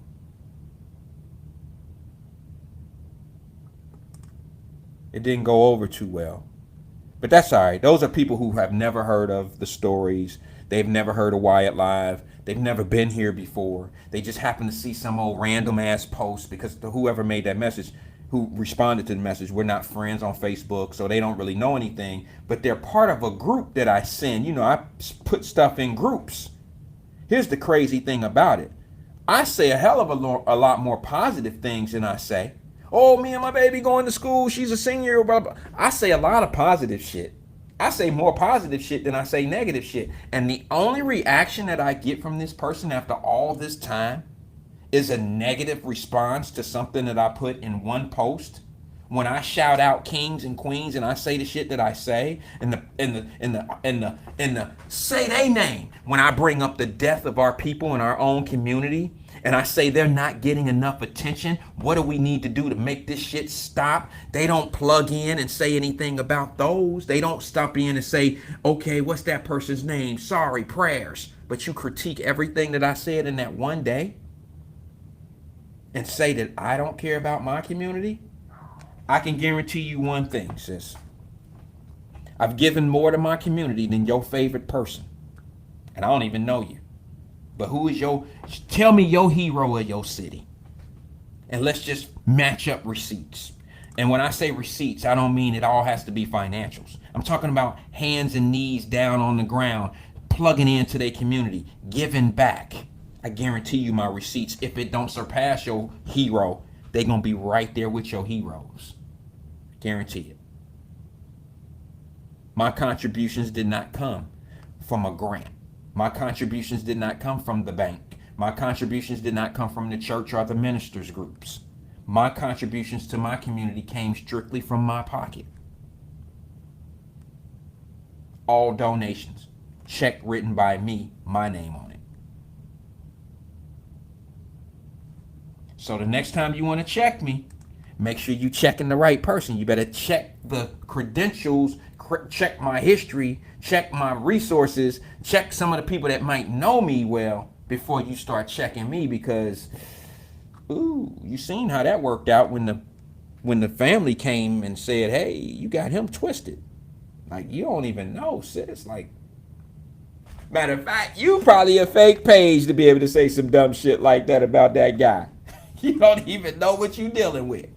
I didn't even have to respond. But the only reason why I responded is because it was so far in left field. I said, this shit can't be real. This shit can't be real. And I was doing everything in the world to say enough earlier so that person would actually call. Or I was trying to maybe say enough in this show that person would even call. Because they told me before I even put a post out, they said, oh, you don't even know what happened to those people. And this, instead of saying prayers to the family and this and this and that, you go saying some shit like this? Yeah, because my first comment was, who's shocked? Shooting in Cincinnati tonight. No one was killed. Somebody was killed on the scene. I didn't know that. But my report came to me 10 minutes, 20 minutes after it happened. So all I did was share to the Wyatt-Live family, like, hey, shots fired. Oh, who's shocked? Because I was going to say something on Friday. I was going to put a post out like, let's get through this holiday without any killing Chicago. I was going to say that. And then I was like, no, I don't want to wish nothing bad. Y'all heard me say this earlier. I don't want to wish anything bad on them. And then Saturday comes and I'm like, okay, Cincinnati. And then I say, let's delete that. I don't want to put that out. I don't want to wish it. I don't want to walk up. I don't want to be the one that bring up the conversation of no shootings. Okay, no shootings, Cincinnati. I didn't want to do that. So I left it alone. So my frustration is building up. And here comes Sunday night. And I get a call. Actually it was a text message. I call the person. I'm like, what? They're like, yeah, man, sounds like it's a report. Sounds like we got 5 shot. So I put the post out before the news or anybody struck it. So I'm like, okay, damn, I don't really want to say this, but I know it's a bunch of people down there. So I'm putting it out there and I'm like, okay, who's shocked? And when I was putting that post out, I'm like, who's shocked? Then I find out 5 were shot. I didn't know 5 were shot. I thought he was talking about 5 shots. 5 shots in the air, 5 shots. But it turned out to be 5 people were shot. So I put on there like, okay, who's shocked? There's a shooting in Cincinnati. And as I'm doing it, I'm wondering, I'm like, God, I hope nobody's hurt. I didn't know somebody was dead. But the response I get from an individual is, you put that bullshit out and you don't even say prayers to the family. Oh, you talking about the guy who bring up the faces of the dead girls and dead youth in our community, who says, say their name? That's the guy you're checking? The guy that says, let's make sure we let people in our community know this shit is happening? That's the guy that you want to check? The guy who wants to say something about the guy that's been shot and killed in the barber chair in Cincinnati and Bond Hill. Meanwhile, the fake woke blacks doing vigils and shit for the kid that's killed by a police officer in Columbus. That's the guy you want to attack? Y'all looking everywhere except in your backyard. That's the guy you want to attack? Okay, cool. Then I'm going to address it so some people can let you know. I'm not even going to go all the way in on what I could have said. It was very satisfying when I seen people step up and say, you got Wyatt fucked up. It was very satisfying when I seen coaches of boxing stepping up saying, he's donated. I mean, this guy looks out for the kids. What are you talking about? You got it fucked up. I can tell you this right now for the record. I have never done a show in the city of Cincinnati dealing with kids that I have collected money. Everything I've ever done, and these gyms will back me on this, I got receipts. Every time I did a show, I donated the funds, the proceeds to the gym so the gyms can stay open, so the kids can take the trips that they go to out of town, so they can make money. All you gotta do is ask people. Don't take my word. Just go to the gym. Ask them. Just ask them. Those are called receipts, folks. Unlike a lot of people that got talk shows, radio shows, podcasts. What they doing? Mixed up in what? Politicians? Because that's all they talk is politics. I talk life. I talk the shit that's going on out here. I don't talk politics. Politics for some bullshit. You can put a spin on politics. That's always somebody else's fault when you're dealing in politics. No accountability. The only accountability people say in politics is, well, make sure they do this, because it's time to vote. And when you vote, make sure you vote the right way, because people, hold them accountable for what they do. But these are the same people that don't hold their own people accountable for what they doing. Now, how contradictory is that? How you going to be talking about accountability out of politicians, but you don't ask accountability of your own people? These are the same people that say black crime don't exist. I'm done messing with you when you say stupid shit like that, because you really don't care. You just trying to stay on code with the people that just say some crazy shit sometimes, that just want to defend nonsense. It's ridiculous. It's ridiculous. Black crime exists just as much as racism exists. Did I strike a nerve? Because I know y'all love to use those relays to everything. Everything plays down to the racism card. So I'm going to tell you right now, black on black crime has a lot to do with influencing and fueling racism. It really does, because what black on black does, it makes us look unaccountable for certain things. And when we trying to get a fair shake at some shit, you can't tell me that these crimes that are going on in the city with all this shooting is not a reflection of the community. Don't sit back and fool yourself and say, that's an individual thing. That's that bad guy. No. It's a reflection of the community. If a bunch of white boys was running around the city shooting people, you'd be scared of every white boy you ran into when you was walking down the street. I would. I ain't that big of a man to be like, damn, I can't outrun a bullet. I can't outrun a crazy dude with a gun. So yes, I'd be on my P's and Q's. Every time I seen one, I'd be, oh shit. That would be me. So you telling me there's an argument in what they doing at the banks down there as far as Coda? What's that, Cova? Where they down there drinking and shit? And the white boys are down there fighting each other? You trying to tell me that's the same, just the equivalence of what's going on at Serpentine Wall, of the shootings? Adults, 21 and over, drinking, beating each other up, having fights. You want to compare that? The city's racist because they don't show that, but they show kids shooting guns and shit, endangering a bunch of people. Listen, who's, think of this. Wouldn't you rather that be, wouldn't you run? Give me an honest answer, fam, before we get out of here. Give me an honest answer. As a black man, I'd rather have the other side. Give me the sloppy ass drunk people down on Dora fighting and shit with hands and everybody walk away. Maybe got a chipped tooth, busted nose, black eye, can't go to work in the next 2-3 days. I'll take that over my baby is not going to recover from this gunshot and we got to bury my baby. I'll take that over the shit they doing any day. I'll take the drunk fighting, underage drinking. I'll take all that shit over what we going through. Because we can recover from that shit. We can't recover from my baby being put in a casket. No father, no son, excuse me, no father, no mother should have to bury their child. It's the other way around.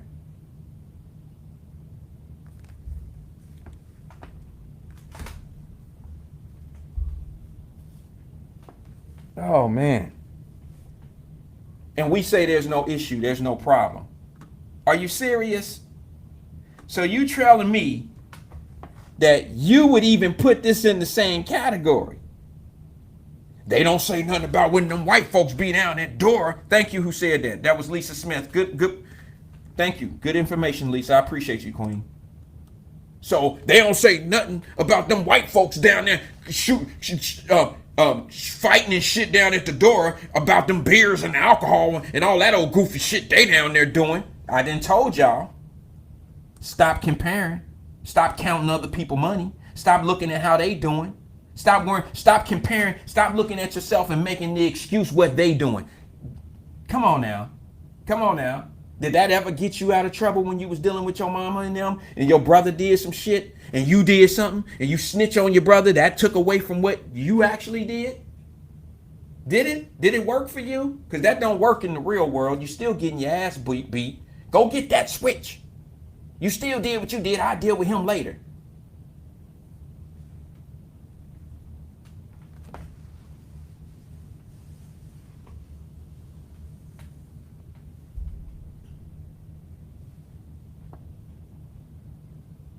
That makes no sense, and you know it makes no sense. Stop using other people's situation to validate the ignorance and the stupidity that we doing. That makes no sense. And when you say black on black crime, the only reason why I believe black on black crime exists is because if you take away, who's the number one killer of young black men? Police officers? White men? Black women? Principals? Daycare workers? I know. Let me guess. Other black men? Ding, ding, ding, ding, ding.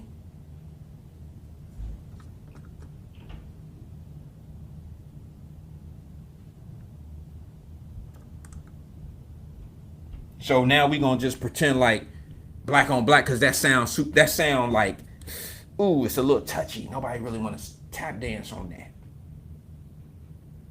Don't nobody really want to talk about the black on black crime. It don't really exist. People got us messed up. That sound foolish. That sound foolish.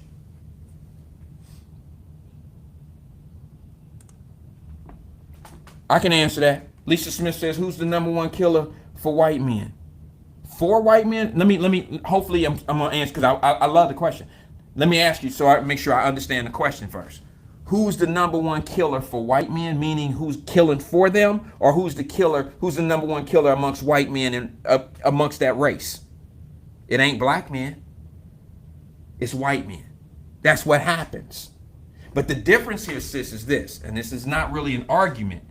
The difference is when white on white crime happens, they're not acting like it's injustices that's doing it. They're not acting like they're not acting like, you know, the systems are against them.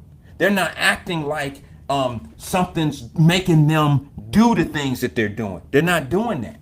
We do that, regardless if the system. What does the prison system have to do with a brother disrespecting each other out on the street?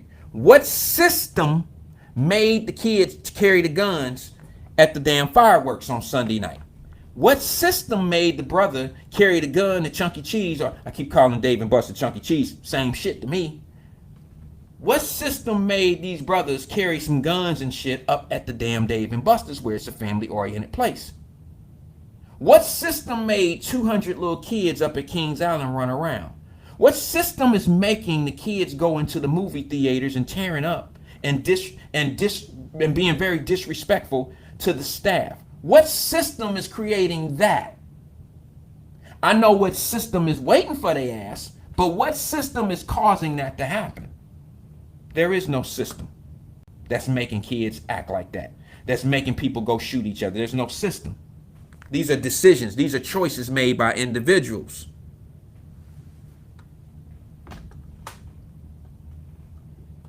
I could tell you how you get out of this shit, and it's an easy answer. It might be hard to do, but it's one thing that we haven't taken serious as a community. And I don't mean all of us. I'm talking about some of us. For some odd damn reason, you know what go under the radar? High school dropout in our community. It goes under the radar. It goes under something that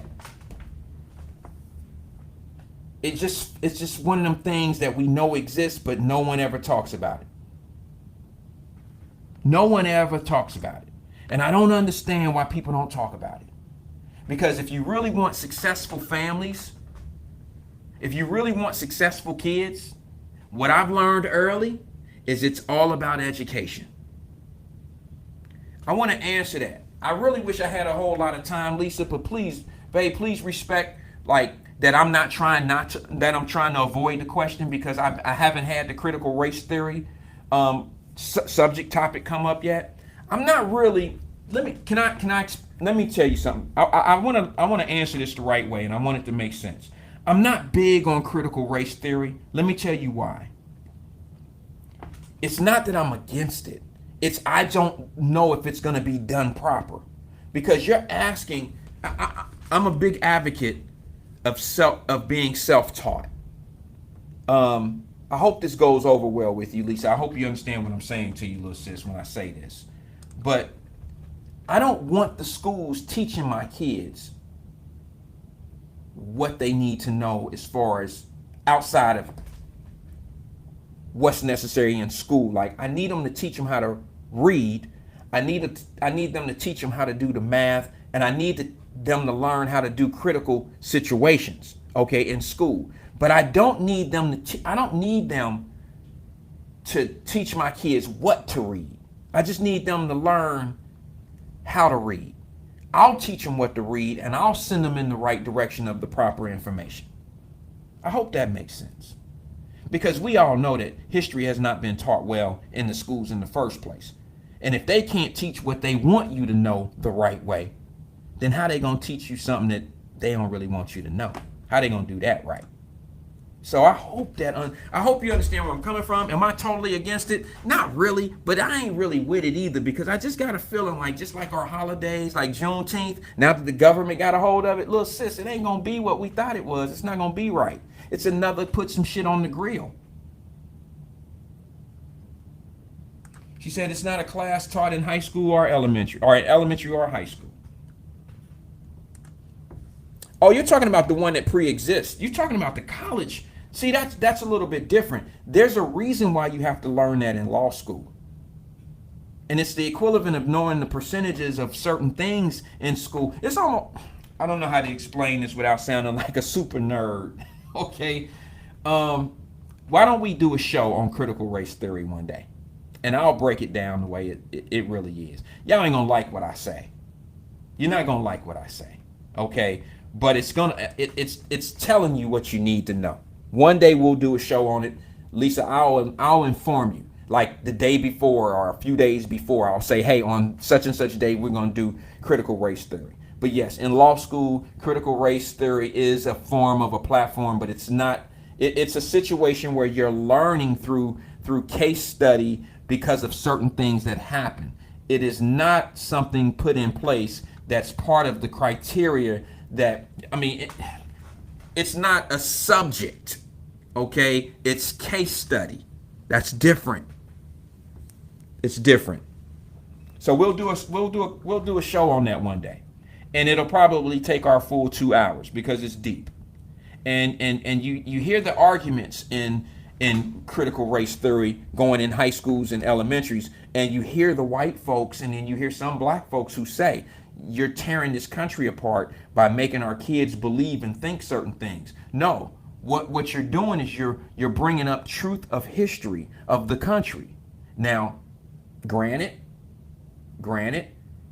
it all depends on how it's taught.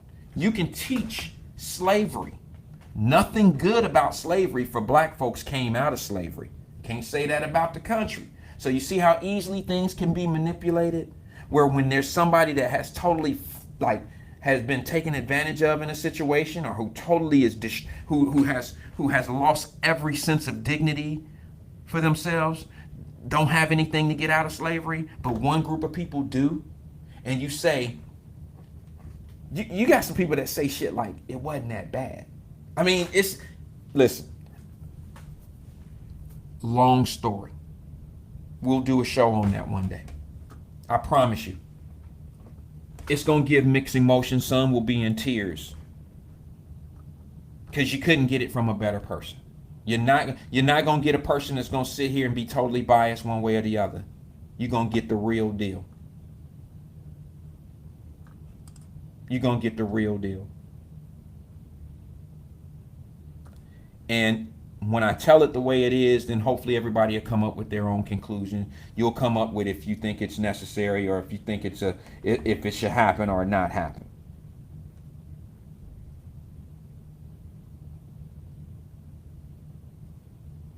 I'm looking at my DMs. I'm just trying to see what we got going on here. Just trying to see what time it is and see if I got anything that I need to address. If not, let me just make sure before I get there. Hold on one second. I got one more page.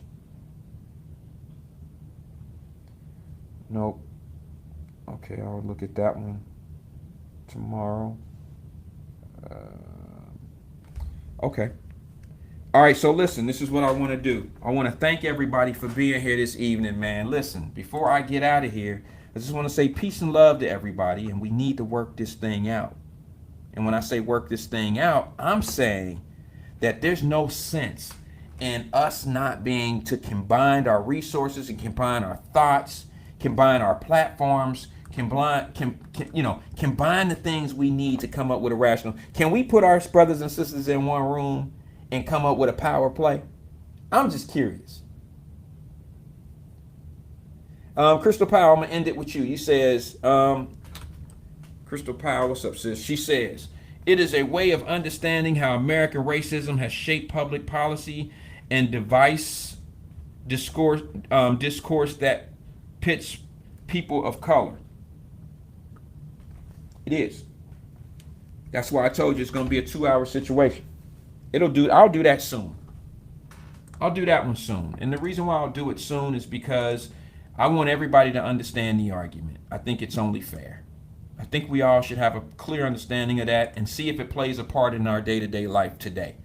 Is the fact that these kids are being raised without critical race theory making them not understand what they're truly doing out there? Do you think some of the black kids in our community would have a little bit more self-pride if they knew who they were? Well, once again, that's not the school's fault. It's not the principal's fault, the guidance counselor, the lunch lady with the hairnet, with the good ass slices of chest pie. It ain't their fault. It's your mama's fault. It's your daddy's fault. It's your parents' responsibility to teach your value, not the school's. If you're ready to have children when you're a grown person, if you take the responsibility, see, we're not talking about just clothing them and feeding them and making sure they take baths and shit. There's a lot more to being a parent than just that.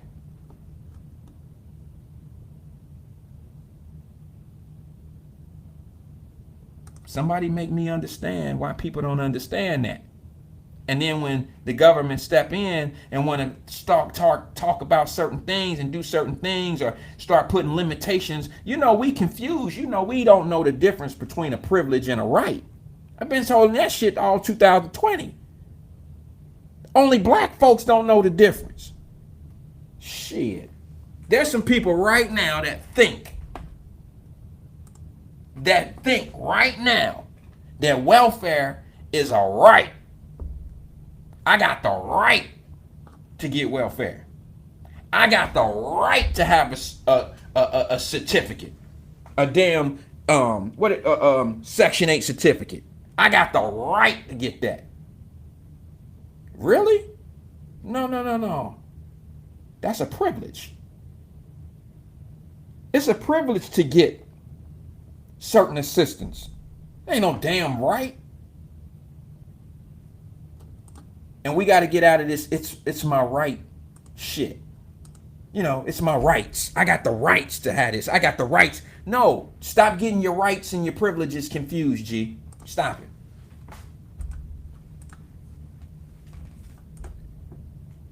Oh my God, it's way past my time. All I'm going to tell you is this. Thank you for being here. I done been through the wars. I done seen everything that I done seen. My stories come with pain. My stories come with truth. My stories come with experiences. I wouldn't do it any other way.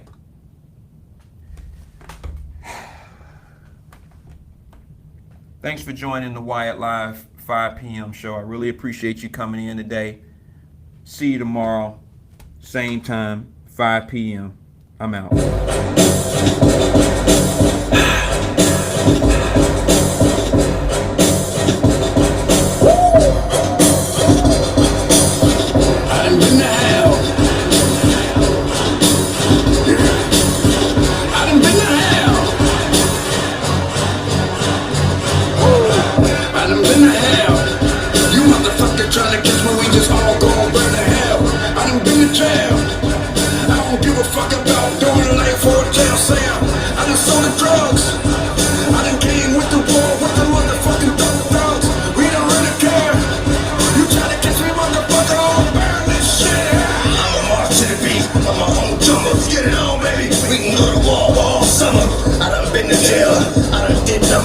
I done been to hell, I done been under. Difference between a boss and a runner. Whatever you think it, no way. I'm doing what you wanna. Playing the game in the off season. Niggas, if you stop it, you gon' fuck around and end up rolled up in the car. Anytime your man pull up the car, tell you to get in.